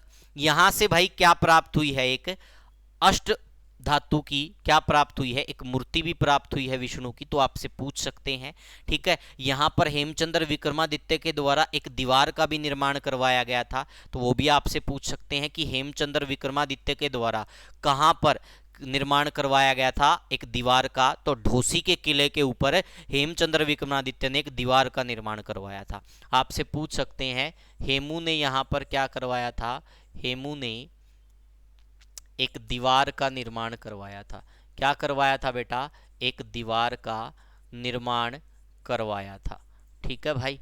तो ये प्रश्न भी आपसे पूछा जा सकता है। तो आई थिंक सारे फैक्ट हमारे क्लियर हो गए भाई। तो अब आपको सब समझ में आ गया होगा। किसी बच्चे को ना समझ में आया हो तो मेरे से पूछ सकता भाई। चीजें क्लियर भाई, आगे बढ़े भाई, अगले प्रश्न की तरफ चलें। सभी बच्चे इसका स्क्रीनशॉट ले लेंगे भाई एक बार, फिर मैं अगले प्रश्न की तरफ बढ़ता हूं। और नेक्स्ट क्वेश्चन आप लोगों के सामने बेटा ये रहा भाई, बहुत बढ़िया प्रश्न है। देखते हैं कितने विद्यार्थी इसका जवाब दे पाते हैं। क्वेश्चन में क्या पूछा गया बेटा, बच्चे को गोद में लिए जैन माता की मूर्ति हरियाणा में प्राप्त हुई है। देखते हैं कितने विद्यार्थी इसका जवाब दे पाते हैं भाई। बहुत ही अच्छा प्रश्न आप लोगों के समक्ष, आपको उत्तर देना भाई, फटाफट से जवाब दीजिएगा इसका सही उत्तर क्या रहने वाला। देखो पूछा क्या गया है, पूछा यह गया है कि बच्चे को गोद में लिए जैन माता की मूर्ति हरियाणा में कहां से प्राप्त हुई है। ए ऑप्शन में दिया गया बेटा हांसी, बी में दिया गया सिरसा, सी में दिया गया खोखराकोट और डी में दिया गया उपरोक्त सभी। फटाफट से कमेंट करके बताइएगा कि सही उत्तर इसका क्या रहने वाला है। तो मोस्टली बच्चों ने सी जवाब दिया भाई। चलो देख लेते हैं सही उत्तर क्या रहेगा भाई। तो एक बच्चे ने बताया भाई आल, चलो कोई नहीं, ऑल ऑफ दीज भी देख लेते हैं क्या रहेगा। तो जिन बच्चों ने वीडियो को लाइक नहीं किया बेटा वीडियो को लाइक कर लीजिए भाई। चलो भाई, तो बच्चे को गोद में लिए एक जैन माता की मूर्ति, चलो मैं आपको बता देता हूं बेटा, जो इसमें से देखो खोखरा कोट जो है वो 7वीं शताब्दी के समय भाई ऐसा माना जाता है जैन धर्म का प्रमुख केंद्र हुआ है। और उस समय यहां से क्या थी भाई, कुछ मूर्तियां भी प्राप्त हुई थी, जिसमें क्या प्राप्त हुई है, एक जैन माता एक बच्चे को गोद में लिए हुए हैं, इस प्रकार की मूर्ति भी प्राप्त हुई है। इसके अतिरिक्त तो खोखरा कोट आप सभी को ज्ञात है बेटा, ठीक है, खोखरा कोट से योद्धे कालीन साचे भी प्राप्त हुए हैं, योद्धे कालीन मुहरे भी प्राप्त हुई हैं, और यहां से योद्धे कालीन एक टकसाल भी प्राप्त हुई है। ठीक है भाई, तो बहुत सारी बातें वो योद्धे गणराज्य में हम जान चुके थे, तो वो अब हम नहीं बताएंगे भाई। तो इसका सही उत्तर क्या हो जाएगा, खोखरा कोट। और खोखरा कोट कहां पड़ता है बेटा, ये खोखरा कोट पड़ता है रोहतक में। कहां पड़ता है बेटा, ये पड़ता है रोहतक में। और यहां से क्या प्राप्त हुआ है, यहां से प्राप्त हुआ एक बच्चे को गोद में लिए हुए जैन माता की मूर्ति हरियाणा में प्राप्त हुई है। ठीक है भाई, चीजें क्लियर, आगे बढ़े भाई। चलो इसकी थोड़ी और डिटेल में आपको बता देता हूं। रोहतक यह क्षेत्र 7वीं शताब्दी के आसपास जैन धर्म के एक प्रमुख केंद्र के रूप में उभरा। रोहतक के खोखराकोट क्षेत्र में जैन धर्म से संबंधित प्राचीन मूर्तियां मिली हैं, जिनमें गोद में एक बच्चे के साथ जैन माता और जैन सरस्वती की मूर्तियां शामिल हैं। इनमें से कुछ मूर्तियों को काली माता के मंदिर में रखा गया है। जैन तीर्थकर पार्श्वनाथ और महावीर स्वामी की मूर्तियां भी यहां पाई गई हैं। इस जगह के कुछ अवशेष चंडीगढ़ के पुरातत्व विभाग के पास भी रखे हुए हैं।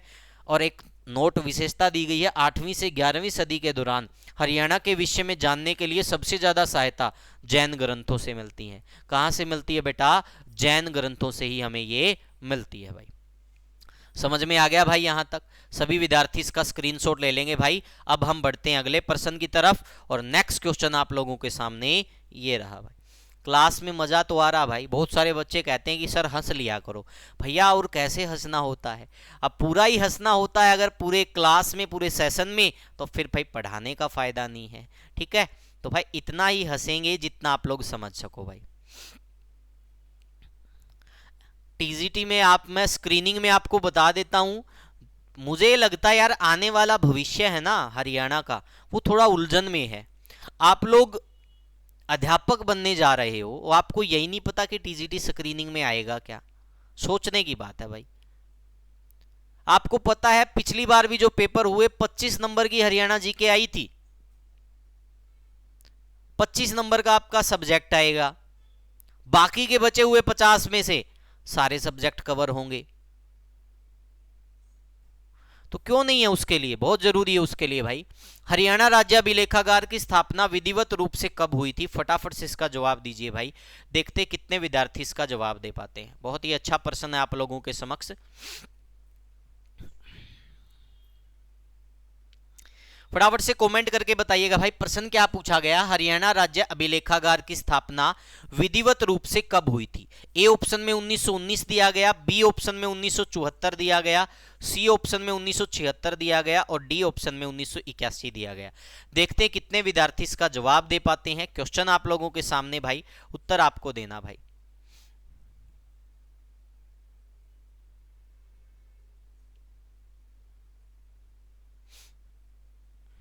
फटाफट से कमेंट कीजिएगा भाई, देखते हैं कितने विद्यार्थी इसका जवाब दे पाते हैं। हरियाणा राज्य अभिलेखागार की स्थापना विधिवत रूप से कब हुई थी। तो बेटा मैं यहां पर थोड़ी चीजें क्लियर कर देता हूं भाई। ठीक है, थोड़ी चीजें यहां पर क्लियर कर देता हूं। सबसे पहले तो आपको बता देता हूं भाई, अभिलेखागार की वैसे पुरातत्व इकाई के रूप में जो स्थापना है बेटा वो कब हो गई थी, 1969 में हो गई थी।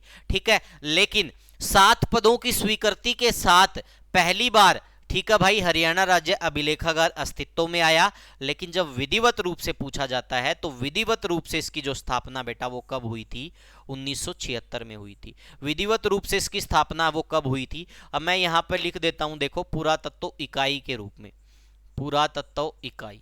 तो पुरातत्व इकाई के रूप में इसकी जो स्थापना हुई 1969 में। ठीक है भाई, अगर आपसे पूछ ले 7 पदों की स्वीकृति के साथ, 7 पदों की स्वीकृति के साथ, 7 पदों की स्वीकृति के साथ, तो 7 पदों की स्वीकृति के साथ कब हुई, 1973 में। और अगर आपसे पूछा जाए विधिवत रूप से, तो विधिवत रूप से इसकी स्थापना कब हुई थी बेटा, विधिवत रूप से इसकी स्थापना हुई थी 1976 में। ठीक है भाई, और मुख्यालय इसका पूछ ले तो कहां है, मुख्यालय है इसका पंचकूला में। कहां है इसका मुख्यालय, मुख्यालय है बेटा पंचकुला के अंदर। कहाँ है बेटा? पंचकुला के अंदर। यहां तक चीजें क्लियर भाई। अब इस हरियाणा राज्य अभिलेखागार के अक्षेत्रीय कार्यालय भी है। कैसे कार्यालय है बेटा? अक्षेत्रीय कार्यालय। तो फटाफट से बताइएगा भाई इसके अक्षेत्रीय कार्यालय। तो भाई अक्षेत्रीय कार्यालय इसके कौन कौन से हैं वो आपको बताने हैं। ठीक है भाई, कब कब इनका गठन हुआ तो आप सभी को मैं बता देता हूं। सबसे पहले अक्षेत्रीय कार्यालय 2 बनाए गए 1986 के अंदर। कौन कौन से बनाए गए? अंबाला व सिरसा, अंबाला व हिसार। कौन कौन से बनाए गए बेटा? 1986 के अंदर बनाए गए अंबाला व हिसार। कौन कौन से बनाए गए? अंबाला व हिसार। फिर उसके बाद बनाए गए 1997 में। 1997 में कौन कौन से बनाए गए? रोहतक व गुरुग्राम। कौन कौन से बनाए गए बेटा? रोहतक व गुरुग्राम। तो ये भी 1997 में बना, ये भी 1997 में बना। तो ये आपसे पूछ सकते हैं बेटा। ठीक है भाई, ये कब बनाए गए, समय मैंने आपको बता दिया, सारी चीजें क्लियर है। अक्षेत्रीय कार्यालय सबसे पहले 1986 में बनाए गए 2, अंबाला व हिसार। कब? 1986 में। फिर कब बनाए गए? 1997 में बनाए गए रोहतक व गुरुग्राम। और जो बच्चा 1976 दे रहा भाई उसने कहीं किताब में गलत पढ़ लिया होगा।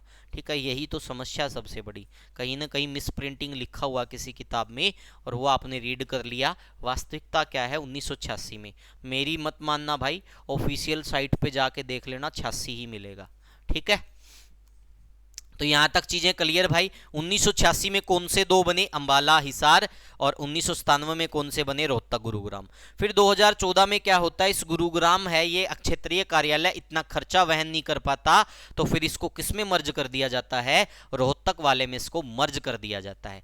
ये सारी डिटेल में अभी आपको बता देता हूं। ये देखिएगा, ये रही सारी डिटेल। तो सभी विद्यार्थी इसका स्क्रीनशॉट ले लेंगे भाई। एक बार कॉमेंट का थोड़ा इशू चला गया भाई, क्या हो गया, मैं ये थोड़ा देख लेता हूं। चलो भाई, समझ में आ गया भाई, यहां तक चीजें क्लियर। अब भी बच्चे गलत दिए जा रहे हैं, मैं तो समझ से परे हूं। जब सारी चीजें मैंने बता दी, अब भी गलत देने का तो मतलब ही नहीं बनता भाई।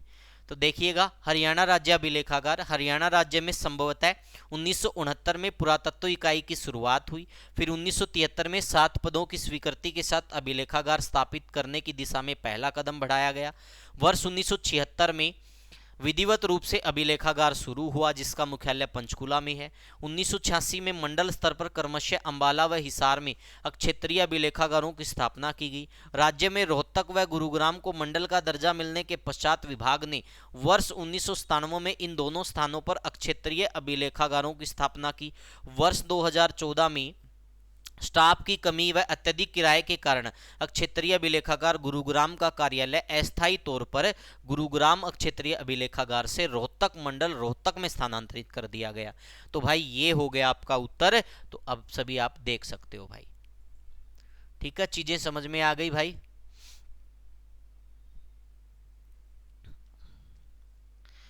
उन्नीस नहीं आएगा, मैं यही तो कह रहा हूं। आप लोगों को मेरे पे विश्वास ना हो तो आप ऑफिशियल साइट पे जाके देख लीजिएगा।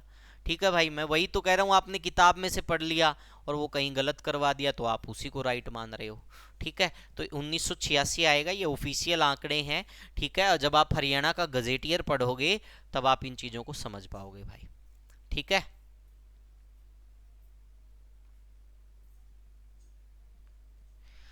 हो गया भाई सारी चीजें। चलो नेक्स्ट क्वेश्चन आप लोगों के सामने बेटा ये रहा, फटाफट से जवाब दीजिएगा। प्रश्न में पूछा गया सुक्कर तीर्थ हरियाणा में स्थित है। सुक्कर तीर्थ हरियाणा में कहां स्थित है? सर करंट अफेयर की बुक कब आएगी? करंट अफेयर पे काम चल रहा है, बहुत जल्द आएगी। आपको तो फ्री में ही दे रहा हूं सब कुछ इस यूट्यूब चैनल पे, तुम तो अच्छी तैयारी कर लो कम से कम।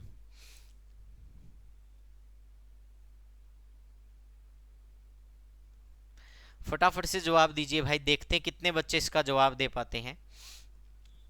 सुक्कर तीर्थ हरियाणा में कहां स्थित है? 4 ऑप्शन दिए गए हैं बेटा। फर्स्ट पर दिया गया सतोड़ा गांव में, सेकंड दिया गया गुलडेहरा गांव में, सी दिया गया थाना गांव और डी दिया गया अरणेचा गांव। तो आप सभी को इसका उत्तर देना भाई। देखते हैं कितने विद्यार्थी इसका सही सही जवाब दे पाते हैं। बहुत ही अच्छा प्रश्न आप लोगों के सामने कि हरियाणा में सुक्कर तीर्थ कहां स्थित है। फटाफट से कमेंट करके बताइएगा भाई, हरियाणा में सुक्कर तीर्थ कहां स्थित है। बहुत ही अच्छा प्रश्न है। मात्र 20 सेकंड का समय आप लोगों के पास है भाई। आप लोगों को जवाब देना भाई, देखते हैं कितने विद्यार्थी इसका जवाब दे पाते हैं।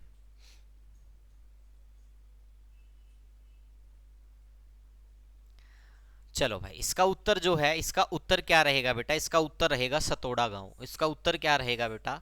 सतोड़ा गांव में। हरियाणा के अंदर जो है सुक्कर तीर्थ है बेटा, वो सुक्कर तीर्थ कहाँ है? ये सुक्कर तीर्थ है बेटा कहाँ पर? सतोड़ा गांव में।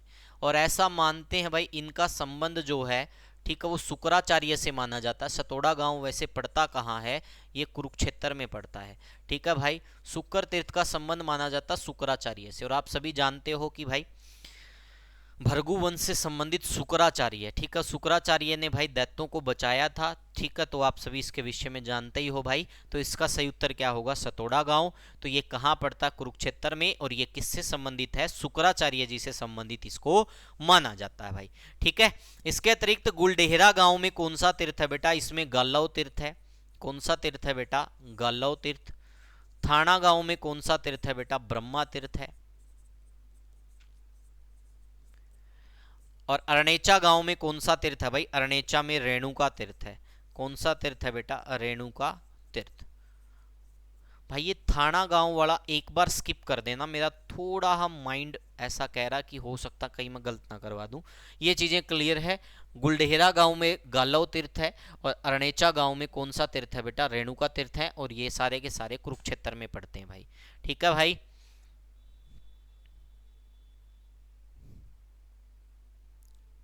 चीजें क्लियर हो गई भाई। आगे बढ़े अगले प्रश्न की तरफ।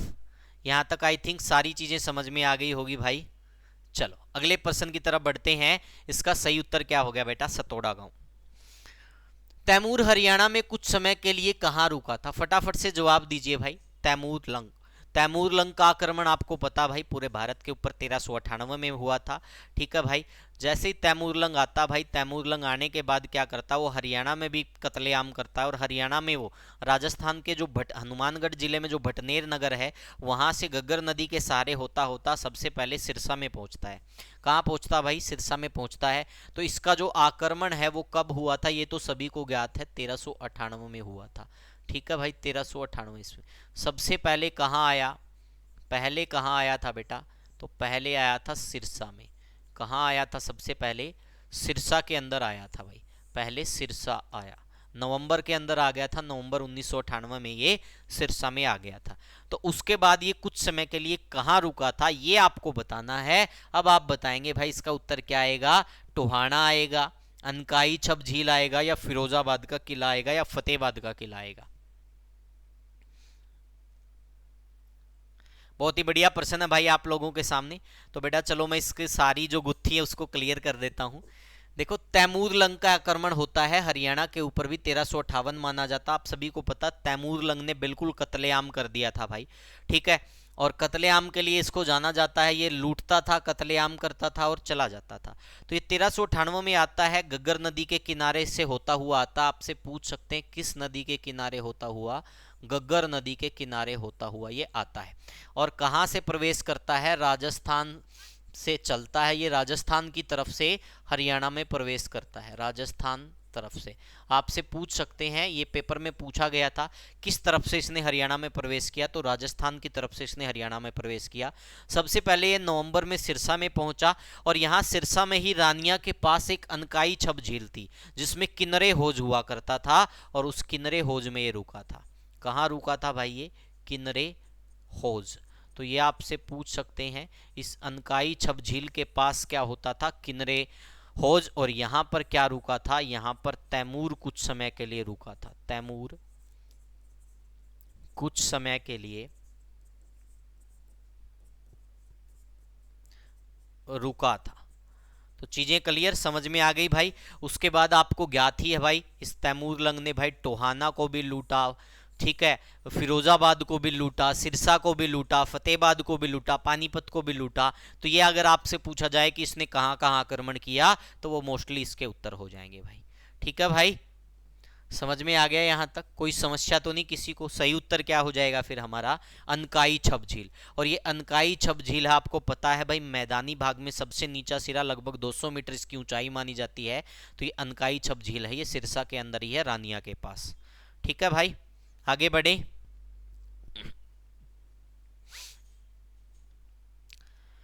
ये क्या चल रहा भाई तुम्हारा। चलो भाई, हो गया यहां तक। अब नेक्स्ट क्वेश्चन की तरफ बढ़ते हैं। अगला प्रश्न आप लोगों के सामने ये रहा भाई। हरियाणा में हेमू की कोठी कहाँ स्थित है? ए मीरपुर, बी रेवाड़ी, सी कुतुबपुर, डी निवाजपुर। बहुत बढ़िया प्रश्न है भाई, फटाफट से जवाब दीजिएगा। देखते कितने विद्यार्थी इसका जवाब दे पाते। बहुत ही अच्छा प्रश्न आप लोगों के समक्ष है भाई, उत्तर आपको देना है। और जितने भी बच्चे जुड़े हुए हैं फटाफट से इसका उत्तर देंगे भाई। और जो भी विद्यार्थी भाई एचसीएस की प्रिपरेशन करना चाहता है, एचसीएस की जिसको भी तैयारी करनी है भाई, और जो चाहता है कि मैं अच्छे लेवल का कंटेंट पढूं और कामयाब हो जाऊं, तो भाई वो इस नंबर पर मैसेज कर देना। हम एचसीएस के लिए 1-2 दिन के अंदर बैच लॉन्च हो जाएगा, टेस्ट सीरीज लॉन्च हो जाएगी। एक टेस्ट सीरीज हमने ग्रुप में डाल भी दी है, और 62 पेज की एक टेस्ट सीरीज है, वो आप देख भी लिया होगा अपने लेवल क्या है। ठीक है भाई, तो ये रहेगा भाई हमारा नंबर। जिसको भी किताब मंगवानी हो, बैच से रिलेटेड पूछना हो, वो इस नंबर से पूछ सकता है, 88,038 28,000। ठीक है भाई, अब फटाफट से इसका जवाब दीजिए। हरियाणा में हेमू की हवेली कहाँ स्थित है? तो बेटा हरियाणा में जो हेमू की हवेली है वो कहाँ स्थित है, आप सभी को ज्ञात है भाई। हेमू का जो जन्म है, ऐसा बताते हैं 1501 में मछारी गांव में हुआ था, राजस्थान में। ठीक है भाई, छोटी सी उम्र में, जब ये उम्र में छोटे से थे, इनके पिता थे रायपूर्ण दास। ठीक है, व्यापारी थे, व्यापार के उद्देश्य से रेवाड़ी में आ गए, और रेवाड़ी में आकर ये कुतुबपुर में रहने लगे। कहाँ रहने लगे बेटा? ये कुतुबपुर में। तो ये आपसे पूछा जा सकता है, तो इनकी हवेली कहाँ है बेटा? कुतुबपुर। कुतुबपुर कहाँ पड़ता है? कुतुबपुर पड़ता है बेटा रेवाड़ी के अंदर। ठीक है भाई, तो यही आपसे पूछा गया, तो ये हो गया इसका सही उत्तर भाई। आप हेमू के विषय में आपको जानते भाई, आदिल शाह के समय में ये प्रधानमंत्री रहे हैं। इन्हीं हेमू ने भाई क्या लड़ा था? पानीपत का दूसरा युद्ध भी लड़ा था, वो भी आप सब जानते हो, तो इसमें ज़्यादा कुछ बताने की जरूरत है नहीं। ठीक है, पानीपत का द्वितीय युद्ध मैं करवा चुका हूँ, सारी बातें कवर हो गई भाई। ठीक है, ये हेमू क्या हुआ था भाई? ये हेमू है, ये धीरे धीरे, देखो व्यापारी तो था ही, तो ये सबसे पहले आदिल शाह में के समय में क्या हुआ भाई? ये प्रधानमंत्री बना। फिर प्रधानमंत्री के बाद इसने 1556 में खुद को स्वतंत्र घोषित कर दिया, और स्वतंत्र घोषित करके हेमचंद्र विक्रमादित्य बन गया एक प्रकार से। ठीक है भाई, हेमू, और ये हेमचंद्र विक्रमादित्य भार्गव के नाम से भी प्रसिद्ध था। ठीक है भाई, तो इसको मध्य भारत का या मध्यकालीन भारत का नेपोलियन भी कहा जाता है, क्योंकि इसने मध्यकालीन भारत के समय सेनापति या प्रधानमंत्री रहते हुए इसने बहुत सारी लड़ाइयाँ लड़ी थी, और सारी लड़ाइयाँ यहाँ जीत गया था, सिवाय किसके? पानीपत के द्वितीय युद्ध के। ठीक है भाई, तो सारी चीज़ें बिल्कुल क्लियर है। सही उत्तर क्या हो गया? कुतुबपुर कहाँ पड़ता है? रेवाड़ी में। तो इसका सही उत्तर बेटा, रेवाड़ी गलत लगा दिया मैंने, ये कुतुबपुर आएगा भाई। क्या आएगा बेटा? कुतुबपुर, क्योंकि पर्टिकुलर प्लेस दिया हुआ है तब हम जिला नहीं कर सकते, अगर प्लेस नहीं दिया हो तब हम जिला कर सकते हैं। तो सही उत्तर क्या हो जाएगा इसका? सही उत्तर हो जाएगा कुतुबपुर रेवाड़ी। हो गया भाई यहां तक। चलो भाई, अगला प्रश्न आप लोगों के सामने ये रहा भाई। हरियाणा के किस गांव की पहाड़ियां तांबे के भंडार को लेकर हाल ही में सुर्खियों में बनी हुई है? बिल्कुल भाई, बहुत ही अच्छा प्रश्न है। अगर किसी ने परसों या 1-2 दिन पहले का न्यूज़पेपर पढ़ा हो, तो आप इस विषय में बिल्कुल जानते होंगे भाई, कि हरियाणा के अंदर जो तांबे का भंडार मिला, और इतना बड़ा भंडार मिला है कि न्यूज़पेपर में इस तांबे के भंडार की नीलामी के लिए भी बोल दिया गया भाई, इसकी नीलामी होगी, और ये आने वाले काफ़ी समय तक, काफ़ी पीढ़ियों तक भाई ये भंडार खत्म नहीं होने वाला। इतना बड़ा भंडार हमें देखने को मिल सकता है। तो फटाफट से बताइएगा ये कहाँ है भाई, और कहाँ पर, ये किस गांव में जो पहाड़ियाँ हैं वो सुर्खियों में बनी हुई है, वहाँ पर क्या खोजा गया, वहाँ पर तांबा देखने को मिला है। ठीक है, टेक्निक के माध्यम से आपको पता ही है भाई। तो भाई इसका गीता हुड्डा ने सी बताया, और मोस्टली गीता हुड्डा गलत उत्तर नहीं बताती, लेकिन अब की बार वो गलत है। तो सही उत्तर इसका क्या हो जाएगा? गोलवा गांव की पहाड़ियाँ। ठीक है, क्या हो जाएगा बेटा? गोलवा गांव की पहाड़ियाँ, ये महेंद्रगढ़ में है। इन गोलवा गांव के अंदर जो पहाड़ियाँ हैं, ठीक है भाई, गोलवा गांव के अंदर जो पहाड़ियाँ हैं भाई, ठीक है, उन पहाड़ियों में क्या खोजा गया है? वहाँ पर तांबे का भंडार हमें देखने को मिला है। क्या देखने को मिला भाई? तांबे का भंडार हमें देखने को मिला है। समझ में आ गया भाई यहाँ तक? कोई समस्या किसी को? आगे बढ़े अगले प्रश्न की तरफ। सपना जांगड़ा सबका गलत। ठीक है भाई, थोड़ा अच्छे से जो करंट के इश्यू है ना उनको पढ़ा करो भाई। ठीक है, चलो भाई अगले प्रश्न की तरफ बढ़ते हैं। नेक्स्ट क्वेश्चन आप लोगों के सामने ये रहा, निरोगी योजना हरियाणा में कब शुरू हुई थी? फटाफट से बताइएगा इसका सही उत्तर क्या रहने वाला है। निरोगी योजना बहुत ही अच्छा भाई, देखते हैं कितने विद्यार्थी इसका सही उत्तर दे पाते हैं भाई। निरोगी योजना हरियाणा में कब शुरू हुई थी? आप सभी को ज्ञात ही है भाई। ठीक है, निरोगी योजना स्टार्ट की गई है जिसमें अंत्योदय परिवार को सबसे पहले शामिल करने का लक्ष्य किया गया है। ठीक है भाई, और उसी के तहत ये योजना को स्टार्ट किया गया है। ठीक है, या फिर इसको ये भी कह सकते हैं मुख्यमंत्री स्वास्थ्य योजना, भी एक प्रकार से हम इसको कह सकते हैं। पहले भी मैं ये प्रश्न करवा चुका हूं। सबसे पहली क्लास जो हमारी प्लेलिस्ट बनी हुई है, पहली या दूसरी क्लास में मैंने डिस्कस किया था भाई। तो इसका सही उत्तर क्या हो जाएगा बेटा? इसका सही उत्तर हो जाएगा 29 नवंबर 2022 को कुरुक्षेत्र से आरंभ की गई, इसका शिलान्यास किया गया निरोगी योजना का। सबसे पहले इसमें अंत्योदय परिवार को शामिल किया गया है। तो राइट आंसर क्या हो जाएगा? 29 नवंबर। ठीक है भाई, अंतर्राष्ट्रीय गीता महोत्सव कब हुआ था? आपको ज्ञात ही है भाई, अंतर्राष्ट्रीय गीता महोत्सव जब चल रहा था कुरुक्षेत्र में, तो उस समय भाई इसका जो शिलान्यास है या जो भी इसका कह सकते हैं भाई इसकी शुरुआत है वो की गई थी भाई। ठीक है, समझ में आ गया। 29 नवंबर 2022 को कुरुक्षेत्र से निरोगी योजना स्टार्ट हुई थी। अगला प्रश्न आप लोगों के सामने भाई, अटल बिहारी वाजपेयी राजकीय चिकित्सा महाविद्यालय हरियाणा में कहां स्थित है? फटाफट से इसका जवाब दीजिएगा, देखते कितने विद्यार्थी इसका जवाब दे पाते। बहुत ही अच्छा प्रश्न है भाई आप लोगों के सामने और आपको जवाब देना भाई। फटाफट से कमेंट करके बताइएगा। पूछा क्या गया बेटा? पूछा गया है अटल बिहारी वाजपेयी राजकीय चिकित्सा महाविद्यालय हरियाणा में कहां स्थित है? फटाफट से सभी विद्यार्थी कमेंट करके बताएंगे भाई इसका सही उत्तर क्या रहने वाला है, और देखते हैं कितने बच्चे इसका सही जवाब दे पाते हैं।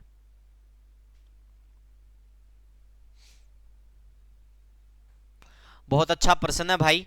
एक बच्चे ने जींद बताया, चलो हम देख लेते हैं भाई। सरला ने, ये क्या नाम है भाई इसका, पता नहीं। गीता हुड्डा ने भी ए बताया है।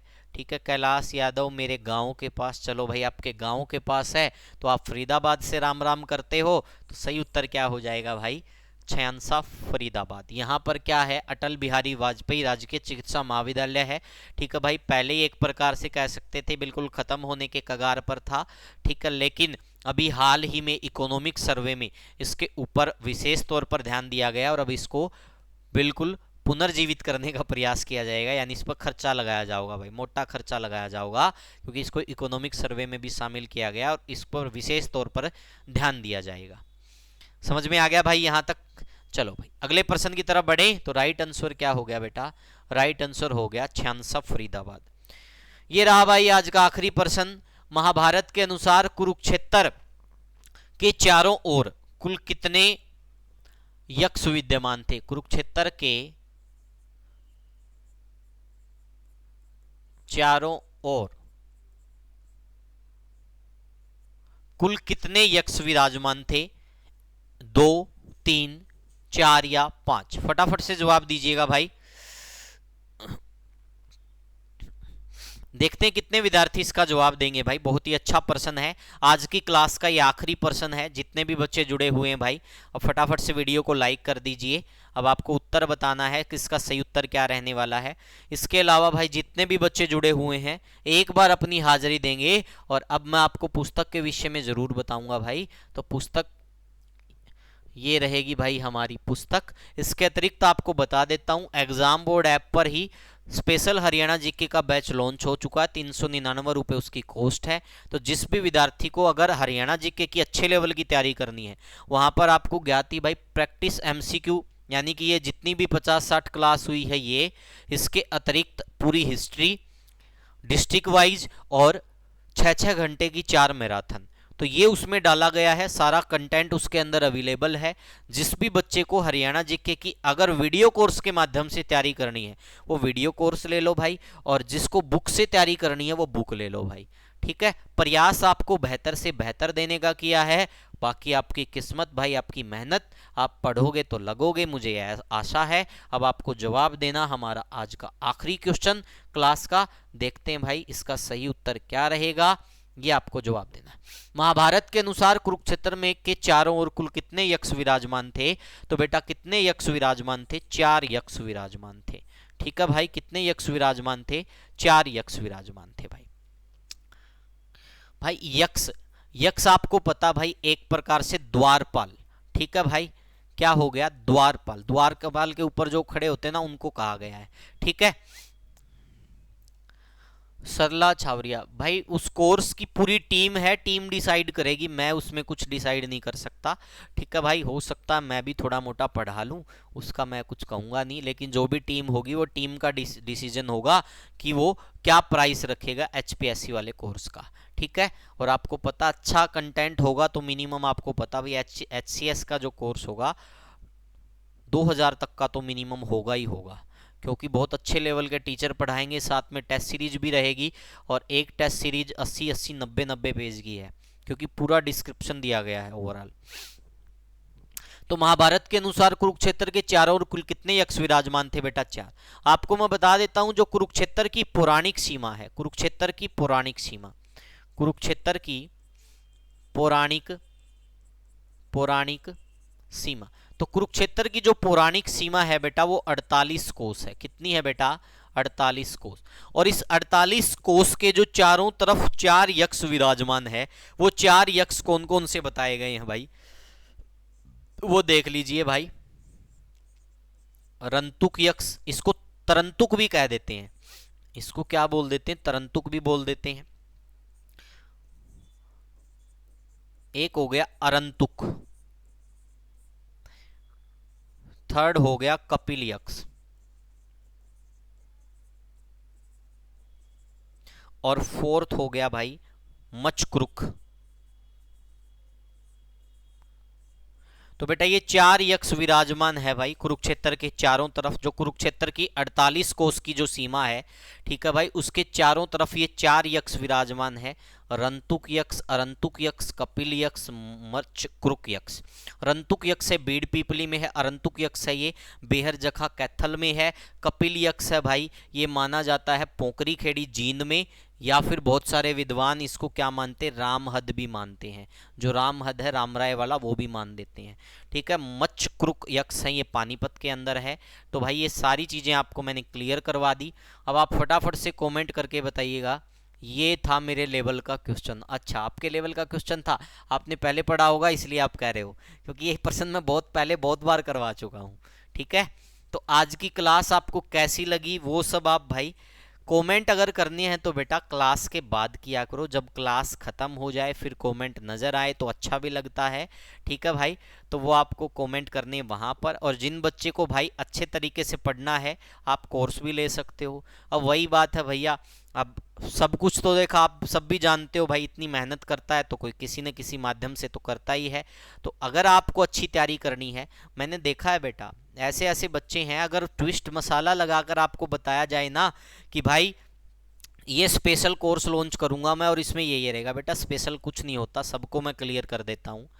सब्जेक्ट वही रहने हैं, तैयारी आप कैसी कर लीजिए। अपने सब्जेक्ट की तैयारी आपको अपने आप करनी पड़ेगी अगर आप टेक्निकल पोस्ट की तैयारी कर रहे हो तो, और वो आपको कोई भी बढ़िया तरीके से नहीं पढ़ा सकता, चाहे तुम कितने ही टीरी खाओ, तुम 50% से ज़्यादा नंबर नहीं ले सकते अपने सब्जेक्ट में, क्योंकि सब्जेक्ट जब सब्जेक्ट का एक स्पेशलिस्ट बंदा पेपर बनाता है तो बहुत टफ लेवल का प्रश्न पूछता है भाई। ठीक है, स्वाति वेद आप देखते ही नहीं हो हमारे कमेंट, सारी चीज़ें देखता हूं मैं, कई बार मैं बोलता नहीं, क्या बात हो गई। ठीक है, तो आज की क्लास आपको कैसी लगी वो आपको बताना है कब, इस क्लास के तुरंत बाद। अब आपको जो भी आपकी क्लास में डाउट रहा वो आप मेरे से पूछ सकते हैं। ठीक है, या किसी को बैच के विषय में पूछना वो हमसे आप पूछ सकते हैं भाई। किसी को कोई डाउट कक्षा में? मात्र 20 सेकंड का समय दूंगा मैं आपको, फिर मैं क्लास को बंद कर रहा हूं। अगर आपका कोई डाउट है तो आप मेरे से पूछ सकते हैं। और हर रोज 7:15 बजे क्लास होती भाई, टाइम से आया करो, टाइम से पढ़ा करो, मेहनत किया करो, और कामयाब होकर दिखाओ। ठीक है, यहाँ यूट्यूब पर अगर आप अच्छा कर रहे हो तो इसका मतलब ये नहीं है भाई कि आप बहुत अच्छे हो या आपका दिमाग बहुत शार्प है। आपको असलियत अपना दिमाग जो शार्प और शांत रखना है वो पेपर में रखना है। यहाँ पर आप चाहे शांत रहिएगा लेकिन पेपर में शांत नहीं रहना आपको। ठीक है भाई, चलो।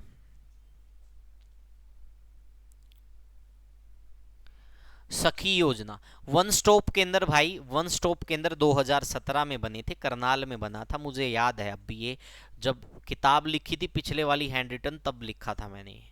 ठीक है, बाकी फिर भी आप देख लेना, कोई दिक्कत नहीं है। अगर कोई समस्या होती है किसी डेट को लेके तो कोई बात नहीं, आप अगली कक्षा में बता दीजिएगा।